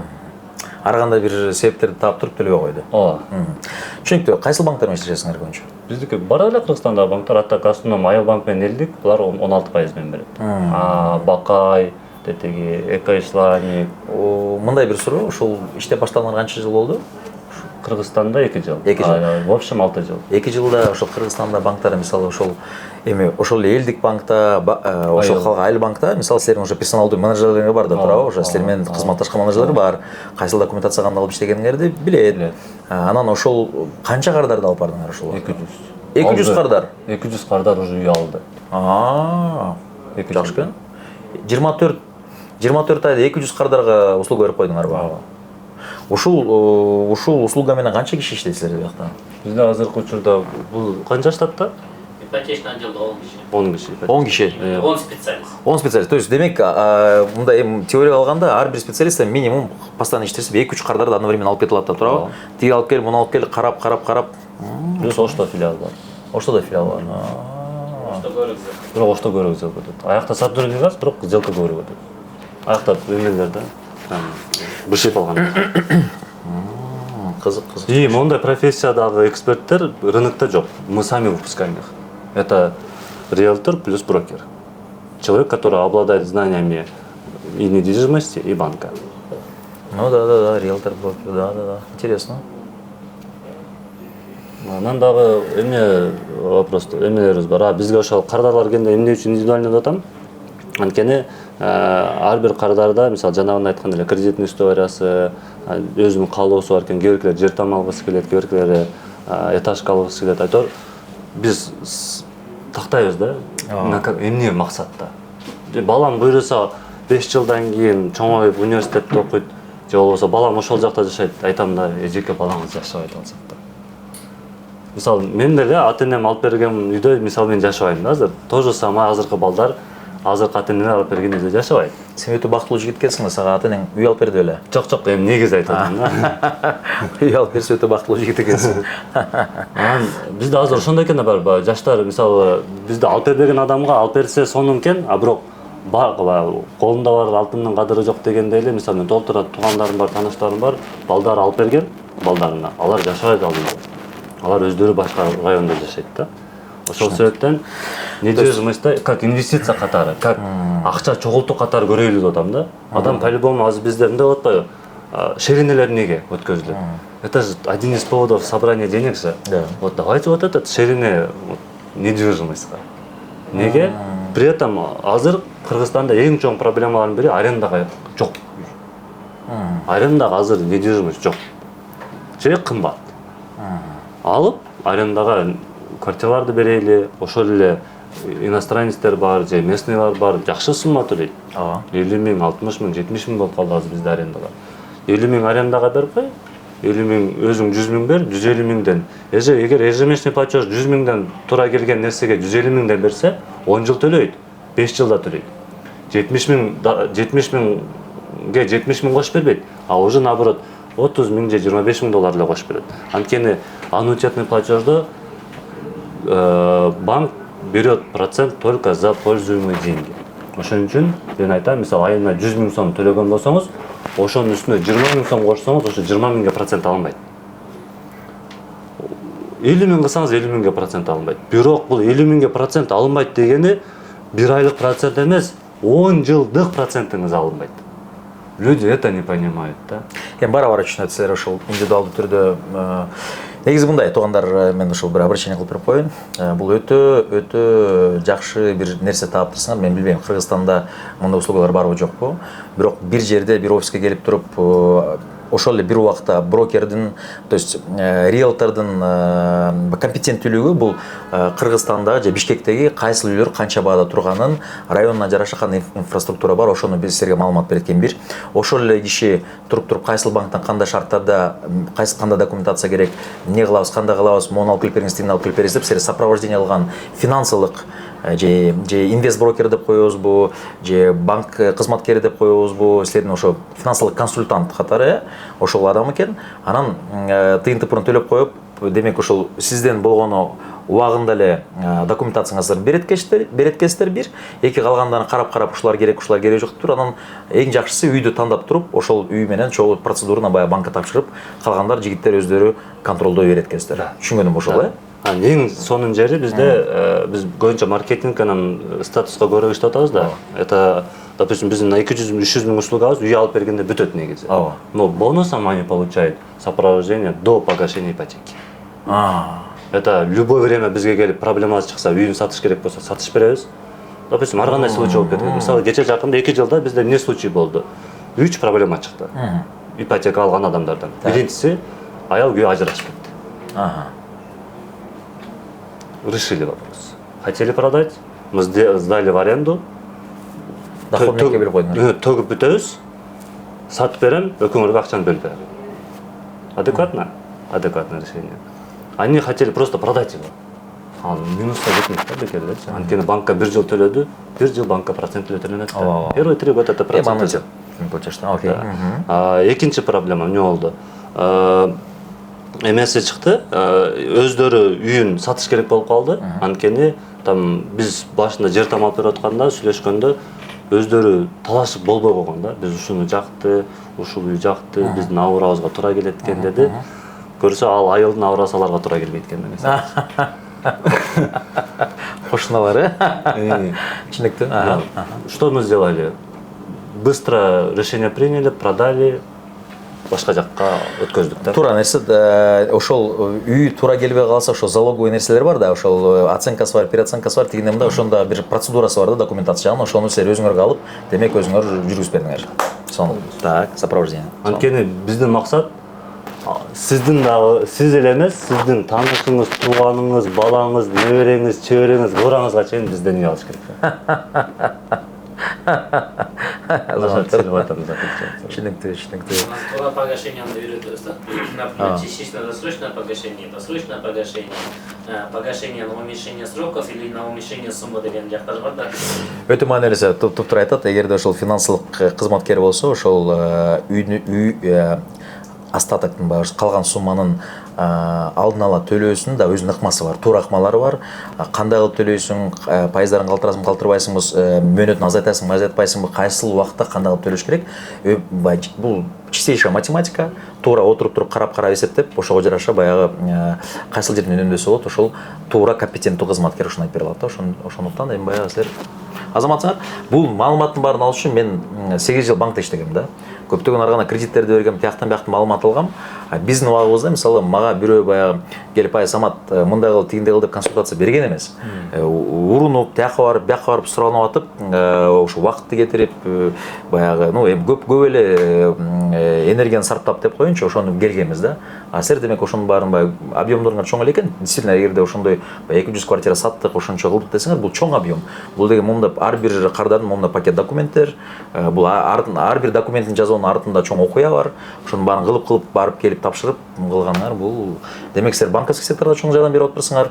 Ошол жерде банк кызматкерлерин ишин кылып атасыңар, риэлторлордун жардам берип атасыңар. Негизи эле ушул сферага чоң жардам. Банктын жумушчулары жыргайт, мисалы биз менен иштегенде. Иштеге кылбайт да. Келди Все мы готовим, полностью готовим. Даже аларды такси менен объектке алып барабыз, анча-мынча курсактарын тойгузабыз. Почему? Потому что это нам надо. Они нам нужны. Если они есть, наши сделки өтөт, да? Это нормально. Это адекватное отношение. Биз мисалы Москвада биз именно ошо банкирлер менен иштешкенде, мисалы белек берип, подарок алар агентстволорго постоянно берет да. Анан мен токто дедим да, анан мен бере баштадым аларгачы. Биз бере баштадык эле, алар башка агентствого караганда бизди более давайте силерге мынаны кылып койбойлу. Собраниясында туруп жазат, завтра короче у нас вот могу чейин жетишип калган болбосо процентти түшүрүп салат. Түшүнүктүү. Хорошо, сон жакшы болду. Аябай жакшы пайдалуу маалымат болду. Эми объект бир көрүңүз. Полностью сервисибизди бир көрүп коюңуз. Анан оценка биз менен чогуу буюрса объекти көрсөтөбүз. Жана айтып аткан 4 жылга рассрочка берилет, бирок 1 жылда бүтөт. Негизги бизде ушул Кыргызстанда бир өзгөчөлүк подход кылганыбыз бул сервис. Максимально аз мен өзүмдө иштеген специалисттерге деле айтам, сервис максимально болуш керек депчи. Анткени мы небольшие, не маленькие деньги зарабатываем, ошого жараша сервис дагы зымкыйт болуш керек. И ошол нерсеге буюрса катуу эле басым жасап жатабыз. И азыр буюрса именно ушул азыр машинабызды брендировать этип, эртеңки күндө мисалы кардарлар биздин офиске келет. Биздин офистен уже биздин машинага отуруп эле барып көрүп, дальше уже офиске келип, уже контракт түзөп турган болсо полностью информацияга тактап. Анткени адамдар көбүнчө новостройка алганда адам өзү барып кыйналат да. Анан новостройкадагы отдел продаж эч качан минусун айтпайт. А бизде ошол именно минусун айтып сатабыз. Анткени минусу жок компания жок да. Биз ошол минустары максимально аз болгон компанияны сатабыз да. Анткени башка вариант жок болуп калды. Бизде escrow счет жок, безопасность жок, айла жок.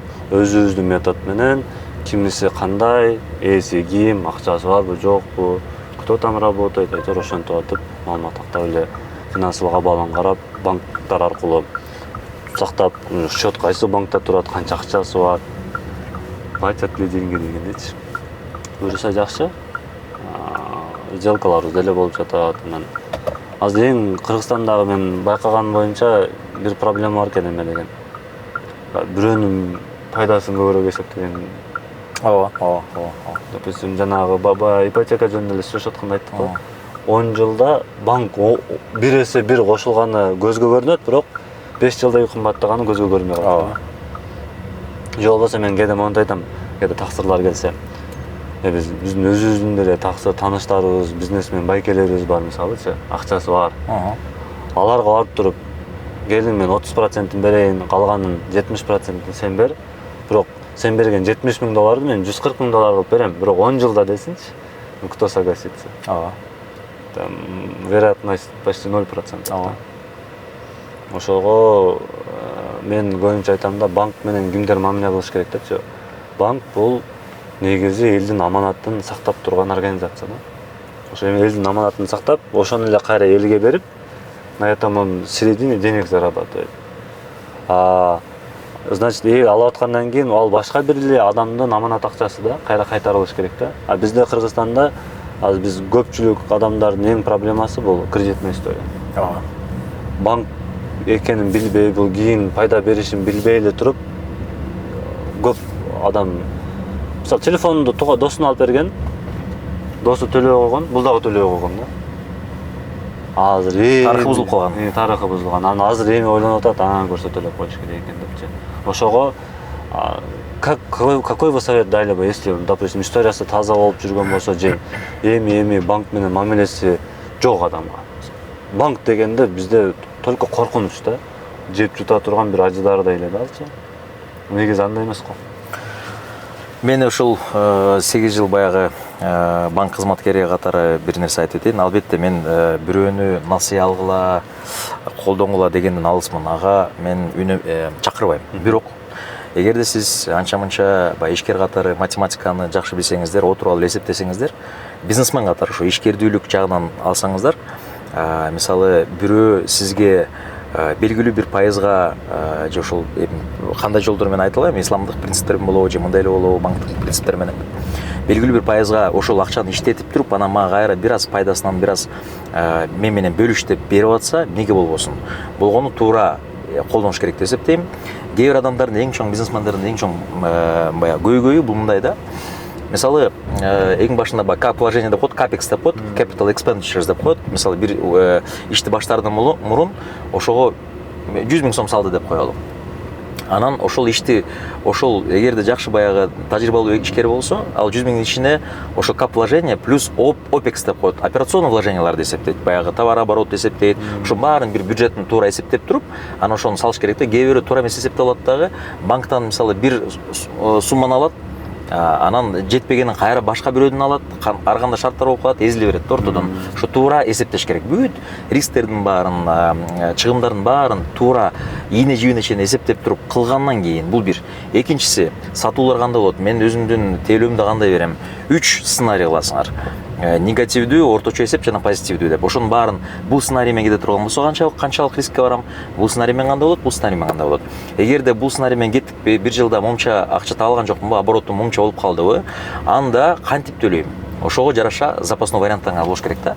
Ошонун баарын эске алгандан кийин, ошол күч кубат баягы пландардын баарын туура көргөндөн кийин, кыска мөөнөткө жана узун мөөнөткө түшүңөр керек. 1 жылга жана мисалы 3 жыл, 5 жыл. Ошонун баарын кагаз түрүндө түшүнгөндөн кийин анан гана ошол нерселерге барыш керек деп ойлойм.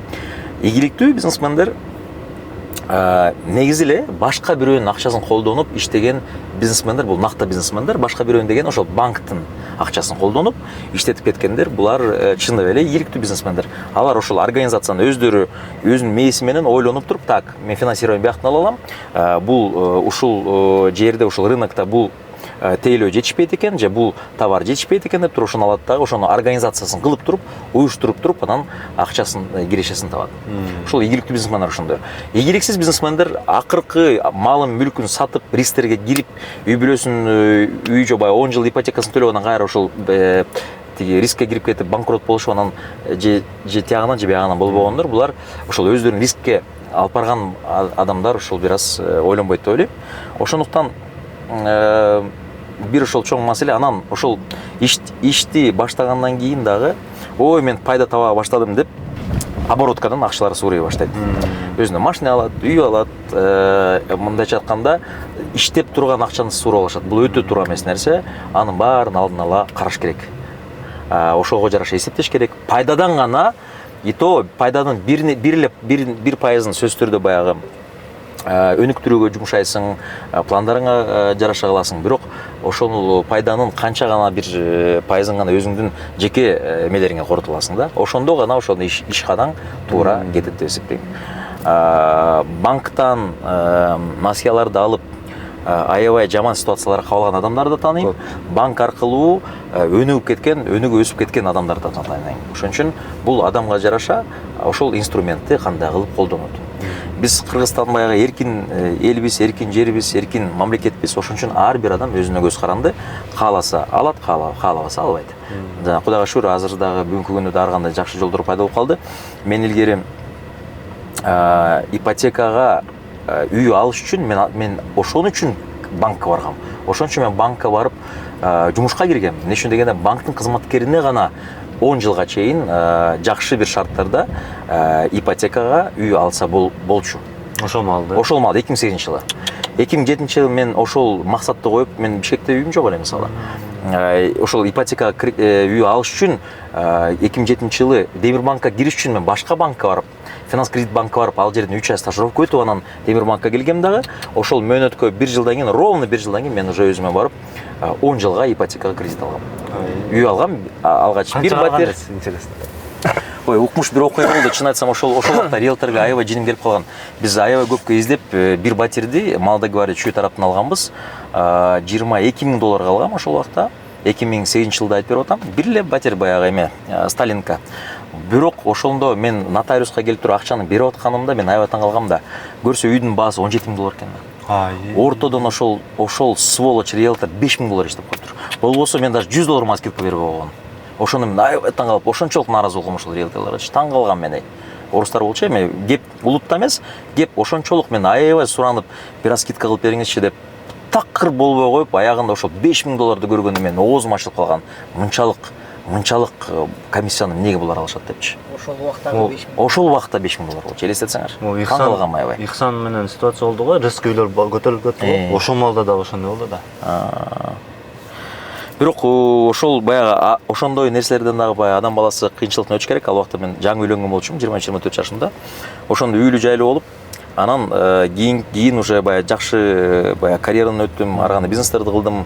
Кийин ошол ипотека, мисалы мен банктын кызматкеримин да. 2 жылдан кийин уже батпай баштадык. 3 бөлмөлүүгө өткөнгө, мисалы банктан барып эле мынакей мен жаңы батир таап койдум, муну мынчага саткантам, мага үстүнө условно 20 000 доллар бериңиз деп эле.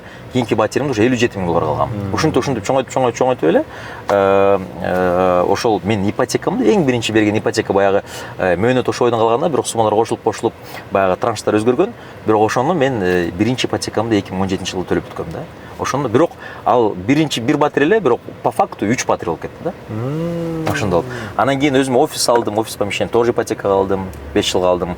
Ошентип баягы бул сиз айтып берип аткан нерселердин баарын аябай жакшы түшүнөм. Мен мисалы менин бир бай үй бүлөм жок, бирөө мындай самат ала кой деп бирөө эч ким эчтеке десе албайт. Өзүмө гана ишене алам, банкка ишене алам. Андай суммадагы нерселерди мага банк гана бере алат. Ошон үчүн ошол убактагы менин оюмдагы бир эле логикага дал келген нерсе бул кредит эле. Азыр болсо мисалы сиз айтып берген мурабаха жагынан болсун же башка нерселер болсун, азыр даже бартер же рассрочканы ошол убакта курулуш компаниялар берчү эмес. Азыр кандай сон шарттар бар. Ошон үчүн ал жагынан мисалы мен ойлойм азыркы заманда шарттар кыйла ыңгайлуу деп ойлойм. Самат байке, биз азыр жанагы айткан жилой комплекске келдик. Азыр бизде бул жерде айтым керек, сизге полностью экскурсия кылып, от и до көрсөтүп айтып берет. Так. Айтым керекке эстафетаны берейин профессионалга. Бул жилой комплекс жөнүндө айтсак, көп маалымат бирок өзгөчөлүктөрүн баштайлы. Бул эми негизи жайгашкан жери бул ошол Аларча дарыясы, бул парк Победы, Малдыбаева көчөсү. Ошо южный частьтагы эң чоң торговый центрлердин бири ушул болот. Примерно окшош жагынан Бишкек паркка окшош. Бир блогу полностью отель болот, 5-звездочный. Бул жагы бизнес-центр. Анан кийин бул all in one деген концепция менен өзүнүн бала бакчасы менен бул жакта турган. Вот бала бакчасы. Анан бул жакта Кембридж мектеби бар. Бала бакчага мен айткандай 2 минут болсо, Кембридж мектебине 5 минут. Анан кийин биринчи могул блоктун алды полностью медицинский направление менен поликлиникасы болот. Мындай айтканда азыркы учурда билесиз, пробка көп болуп аткан учур. Бүт мисалы муктаждыктарды жөө басып барып барып, садик, мектеп, торговый центр, кинотеатр жана ошондой эле парктар. Анан бул болсо этап менен салынат. Биринчи айтып аткан этабыбыз ушул. 3 блок. Ушул 3 блокту уже 50% ашыгы сатылып кетти. Ушул жерби? 3 блоктун 50% уже сатылып кетти. Коммерция дагысы бар. Анан 24 этаж. Азыркы учурда уже 8-чи этажга келип калды. Минус 2 ошто 10 этаждын жумушун аткарышты да. Анан бүт убактысы 2027 жыл июнь. Бөлүп төлөө жолу 48 айга каралган. То есть по факту булар 1,5 жылда куруп бүтөт экен дагы, бирок 48 айга рассрочкасын берип атат да, бөлүп төлөөсүн. Ооба. Жана ошондой эле биз кирип келатканда бул жакта ошол лоббиси болот экен. Мисалы лоббиси 350-400 квадрат метрге чейин каралган. Мисалы эшиктери да подъездер международный стандартка ылайыкталып, мындай айтканда прозрачный. Бул жагынан вход болот, кирүү жагы. Бул жактан киребиз.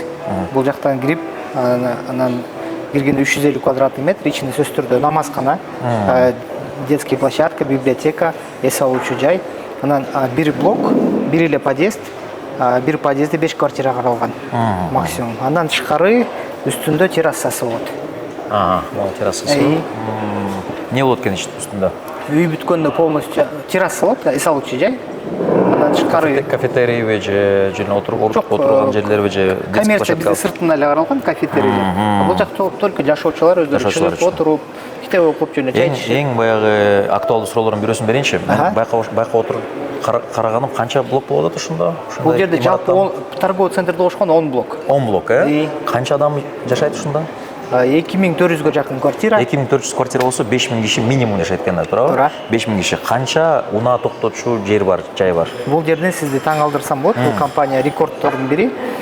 Мисалы 2400 квартира болсо 2500 жер алдында парковкасы каралган.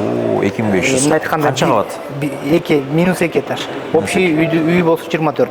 Ошондо мындай айтканда 1/1 соотношение даже бир аз азыраак парковка кылганда бул болсо Кыргызстанда рекорд. Бир курулуш компанияда мындай тажрыйба алган. Ошондо ушун жердин алды полный парковка экен да? Жалпы ооба ошондой болот. Ошондо ар бир жашоочу өзүнүн үйүнө лифт менен чыгып кете берет, туурабы? Ооба. Ошондой болобу? Ооба. Андан тышкары бул жерде мисалы парковкасы отдельно сатылат, отдельно анан кийин баягы искусственный интеллект менен кошобуз деп атышат. Сизден мисалы сиздин не только машинаңызды Face ID-ден да таанап, андан тышкары алдын ала лифтти чакырып коет. Сонун го. Вот, анан жаңылык экен. Бул жерде мисалы сыртта беговой дорожка каралган, детский площадка. Детский площадка бул жалпы территория боюнча 60 соток каралган, 20 сотоктон. Ар бир детский площадка өзүнүн концепциясы менен. Бул болсо 2 жаштан 8 жашка чейинки, мына айткандай жаш балдар ойночу жай, анан минимумный беговой дорожка. Бул жакта ошондой каралган. Айтмарик.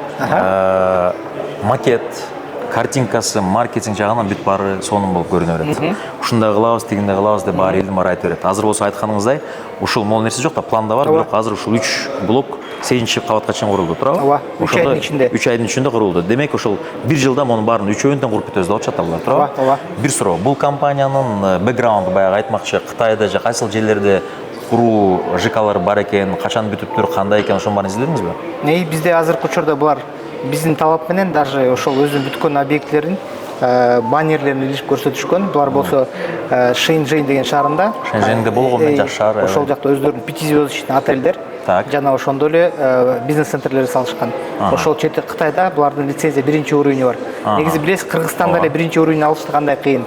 Кытайда ал жакта конкуренция канча эсе. Демек, булар Кытайдагы тажрыйбасы чоң компания экен да? Аны баарын изилдедиңиз, карадыңыз. Андан тышкары бул болсо биринчи объектибиз Кыргызстанда. Теги маңдайдагы эгерде Gravity деген жилой комплексти карасак, N-Group тоже ушул компания подрядчик болуп тургузуп берген. 24 этажды 1 жылда бүтүрүп коюшкан. То есть Gravity булар өздөрү подрядчик болгондо, азыр болсо бул өздөрүнүн объектиси болот, туурабы? Туура.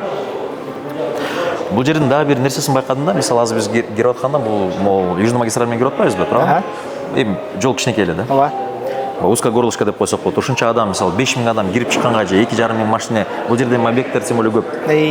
Ошондо кандай болот экен, мисалы подъездный путь, инфраструктура негизи бул жерде эмне болот экен? Мисалы үйдүн өзүнүн жеке инфраструктурасын түшүнүп атам. Детский площадка деп атасыздар, бакчалар деп атасыздар, туурабы? Адамга керектүү нерсенин баары бар, клиникадан баштап, бала бакча, мектеп, там эмне дедиңиз, супермаркеттер понятно, кофейнялар понятно. Торговый центр целый. Целый торговый центр, отель тем более, да? Анан ошол подъездный пути кайсыл жерден кирет экен бул жерге? Биринчи ошол азыркы биз кирген Малдыбаева көчөсү. Анан Токтоналиева менен кирсе болот, анын ортосунда дагы мондай жол каралган. Мисалы бул каласа Малдыбаевадан кирсе болот, каласа Токтоналиевадан, Душанбенкадан.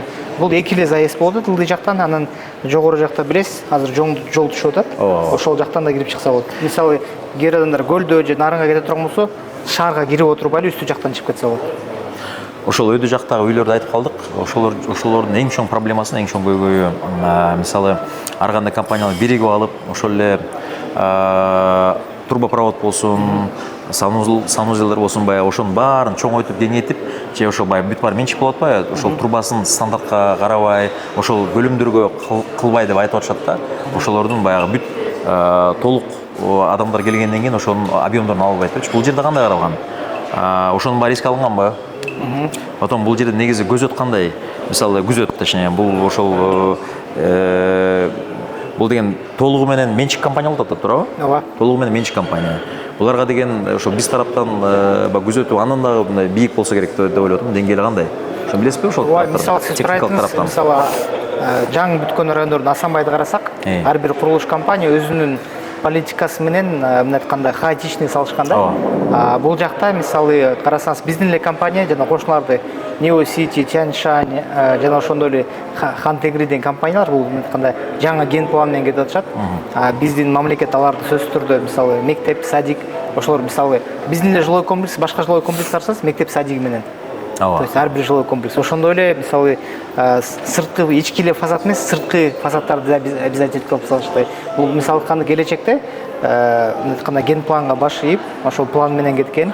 Ичиндеги ыңгайлуу шарттары каралып, айтканда бүт транспорттун развязкасы, мисалы булар могу жерди жаап алып, дагы бир коммерция кылып салса болчу, кача это частная территория, ортосундагы жол. Анан бул жактагы, мисалы могул жол, бул дагы негизи частная собственность. Кааласа этот жолду жаап, айтканда башка жаабаса деле болмок да, тоже жол кылышкан, бул жак бетинен жол, бул жак бетинен жол. Жилой комплекске деле кирип баратканда 3 чоң жол алган. Бул жол эки ошол Малдыбаевага жана Токтоналиева көчөсүнөн чыгышат. Андан тышкары бизде эскизный проект деген бар. Ошол жакта ар бир квартирага электроэнергияны жана суунун расходу менен, расчету менен ошого запрос кылынган да. Жазылган канча электроэнергия, канча эмелер коюлуш керек, агрегаттар ошо жазылган. Бул жердин эмеси кандай болот? Отоплениясы кандай? Отоплениясы бизде эки бар, бирөөсү газовый котел, ар бир квартирага индивидуально коюлат. Анан ошондой эле компания за свой счет теплый пол коюп берет. Ошондо кээ бир адамдар кааласа газ менен кылса болот, кааласа электричество менен калтырып койсо болот. Эмне үчүн дегенде бизде бул жерде бүт терезелер панорамный, полдон потолокко чейин. Эгерде биз радиатор кое турган болсок, бул көрүнүштү унутуп бузуп коюшу мүмкүн. Ошон үчүн компания өзүнүн счету менен договор долевой части жазылып турат. Бул нерсе мындай. Көп мисалы компаниялар ушул сөз менен айтып коет, бирок договордо жазылбасын ачып кылбаган нерсе да. А булардын договорунда ушу теплый пол жана ошондой эле потолок жасап беребиз деп турат. А стены ПСО боюнча эле калат. Ошондо бул жердин аты кандай? Жилой комплекс Эвернью, район бул ошол Малдыбаева магистраль тарабы. Жалпы аянты канча болуп атат жердин? 5-2 гектар. 5 гектар. Ошондо 5 гектардын ичинде канча пайызы ушул благоустройство болуп атат? Бакчасы 30%. 30% благоустрой, калганы ошол торговый центр, үйлөр, детские площадкалар. Ошондо бул жери бирөөсүн БЦДдин же? Бул бизнес-центр бирөөсү торговый центр. Бирөөсү отель деп аттыңыз беле? Негизи бул биринчи этаждан баштап 3-4 этажга чейин полностью торговый центр, аркы блок отель, бул болсо бизнес-центр. Өзүнүн бизнес-центр, мындай айтканда бассейн менен, кийин жашоочулар, естественно, не бесплатно, но могут пользоваться бассейном международного класса, который 5-звездочный талабына жооп берген. Түшүндүм. Ошондо могу түрдө демек соода борбор экен, бул болсо бизнес борбор экен, тиги болсо соода сатык борбор. Ой, отель экен. Отелдин бренди алдын ала сүйлөшүүлөр болуп турбу, кандай экен, кандай класста болот экен, бар экен маалымат? Негизи компания азыркы учурда бул маалымат белгисиз себебинде булар отель өзүн алып калайын деп атат. Өзүн алып келип бир брендтер алып келет. Негизи сатуу жолу мүмкүн десек, пока анысына да толук кандуу жооп бере алышпайт. Түшүнүм. Ошондо азыркы курулуп аткан 3 блоктун бүткөнү эмки жылы, 1 жылдан кийин туура жайында 27-жылы болуп атасыңар. Негизи комплекс объект качан бүтөт экен? Негизи 2030-жылы. 30-та бүтүрөбүз деп атат. Кытайлар бул айтат, запас менен биз 29-га жетпей эле бүтүрөбүз деп атышат. Потому что мы это запасно взяли. Негизи бул блокту аз айттык го, 10 этаж салып койду деп 3 айда. Сөөгүн жылдын аягына чейин тургузат деп атат, 24 этаждычы. А уже запасом мы 6 месяцев взяли еще депчи. Эгер жумуш ушундай тарамакта кетсе, декабрга чейин 24 этаж бүтүп калат. Башка бирөө айтканда ишенет элем, бирок Кытай ишенбейт элем, бирок Кытайлар айтса ишенип атам да. Кылышы мүмкүн 30-жылга чейин ошондо килеген жилой комплекс 5000 адамы жашаган, кичи район болуп калат да ошондо. Жакшы экен. Негизи бул жайгашкан жери да жакшы да. Муну Кытайлар өзү жерди алып атканда айтышат, бизде мисалы документтерден тышкары гарантия бизде математика дейт да. Себебинде бул жердин өзүнө биз болсо 30 миллион доллар наличка сатып алдык дейт. Андан тышкары чыгып карасак, бул жерде бетонный завод куруп салышты.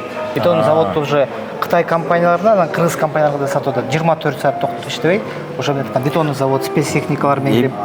Жер жөнүндө айтып атсаңыз эстеп кеттим. Жана бизде разлом бар эле. Ушул тараптар каягынан өтөт экен? Өйдө ылдый бар бекен, жетет бекен ал жерге? Жетет ошол түштүк микрорайондор жакта болчу да. Разлом ошол биздики изученный жакшы, мындай айтканда, южный тарабында болуп калат. Ошол разломго ылайыктап, бул болсо монолитный каркас менен салынып атат. 8 балл туруштук боюнча. Түшүнүктүү. 24 негизи мен баягы эми куручу эмесмин, бирок менин угушумча 24 кабат болсо бул бир 3 метр эсептегенде 75-80 метр деген сөз да. 100 метрге чейин туурабы? 3,5 метр даже 3,5 метр. 100 метрге чейин. Ошондо ылдый жака канча метр кетет экен булар? Баягы минимум канча деп атышты эле? Илгери 10% деп атышкан, а так по-моему ушундай кабаттуу үйлөрдө 20 метрге чейин 20%га чейин ылдый кетет. Ошонун эсиңиз барбы ушундай маалымат? Негизи бизде билсеңиз керек, мисалы эң бийик азыркы учурда Royal Tower да. Сиз айткандай ал плиточный фундамент менен салышкан. Высотасы 3 метр. Ал плиточный фундаментке ал жака арматуралар токулат дагы, ана бетон коюлат. Ал уже тоже определенный канча куб бетона да. Ошондой эле бул жакта дагы -1, -2 кетет, андан тышкары плиточный фундамент. Ошон үчүн негизи эң чоң жумуш бул нолдон чыгып кетиш керек да.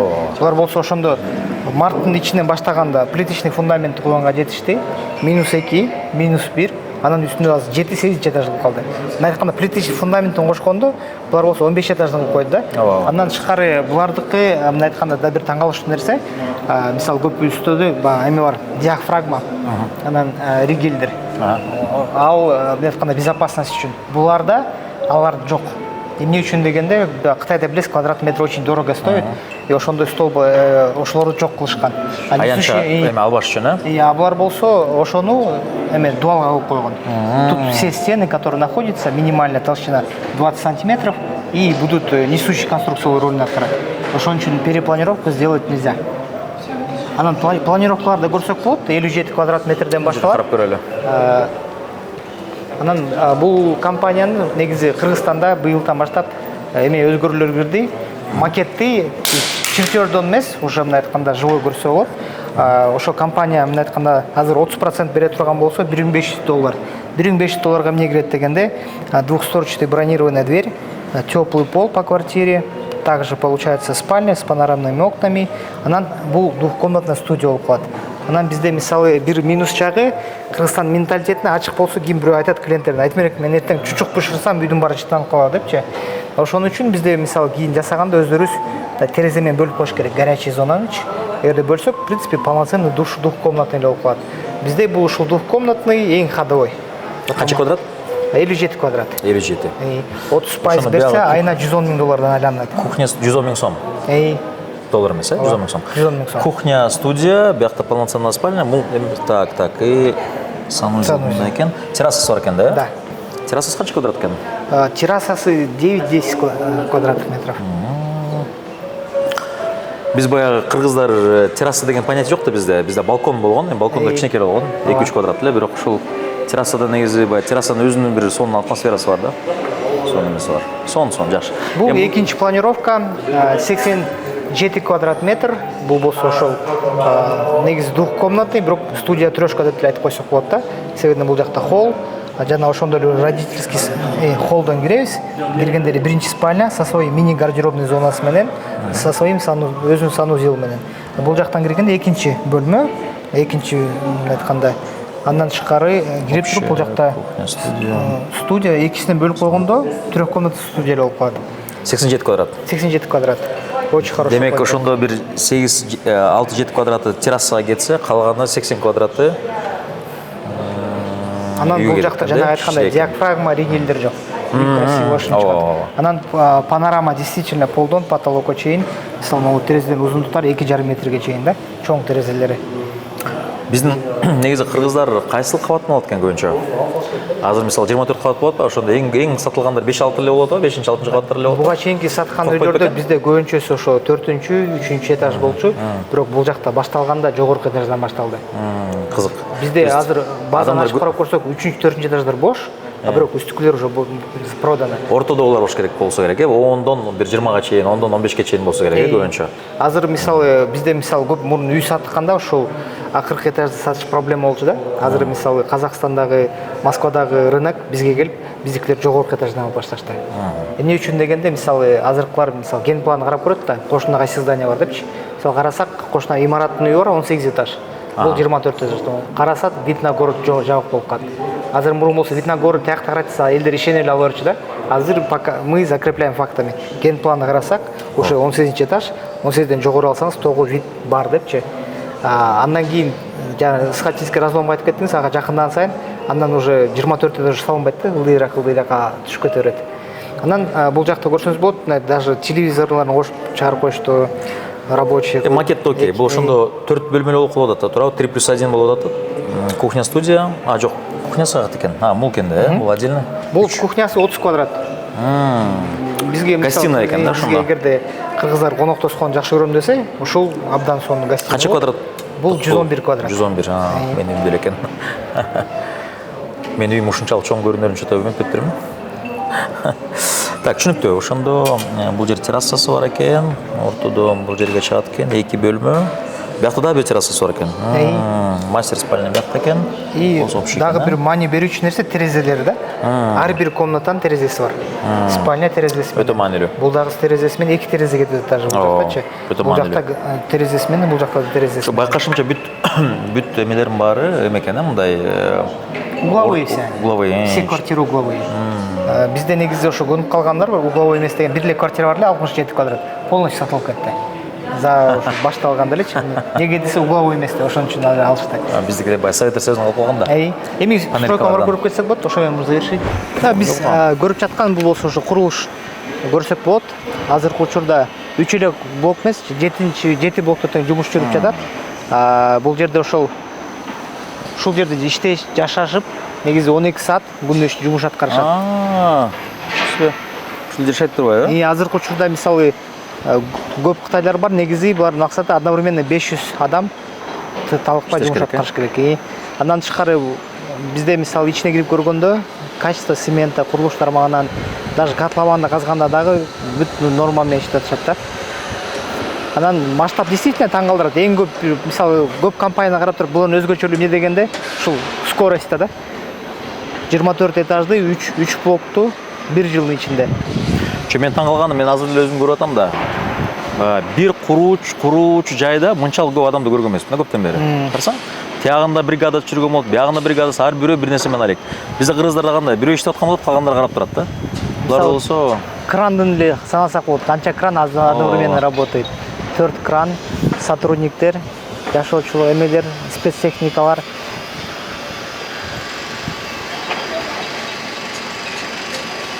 Азыр бизде мисалы көп үй алып атканда дагы өзү үчүн эмес, инвестиция алып аткандар да көп да.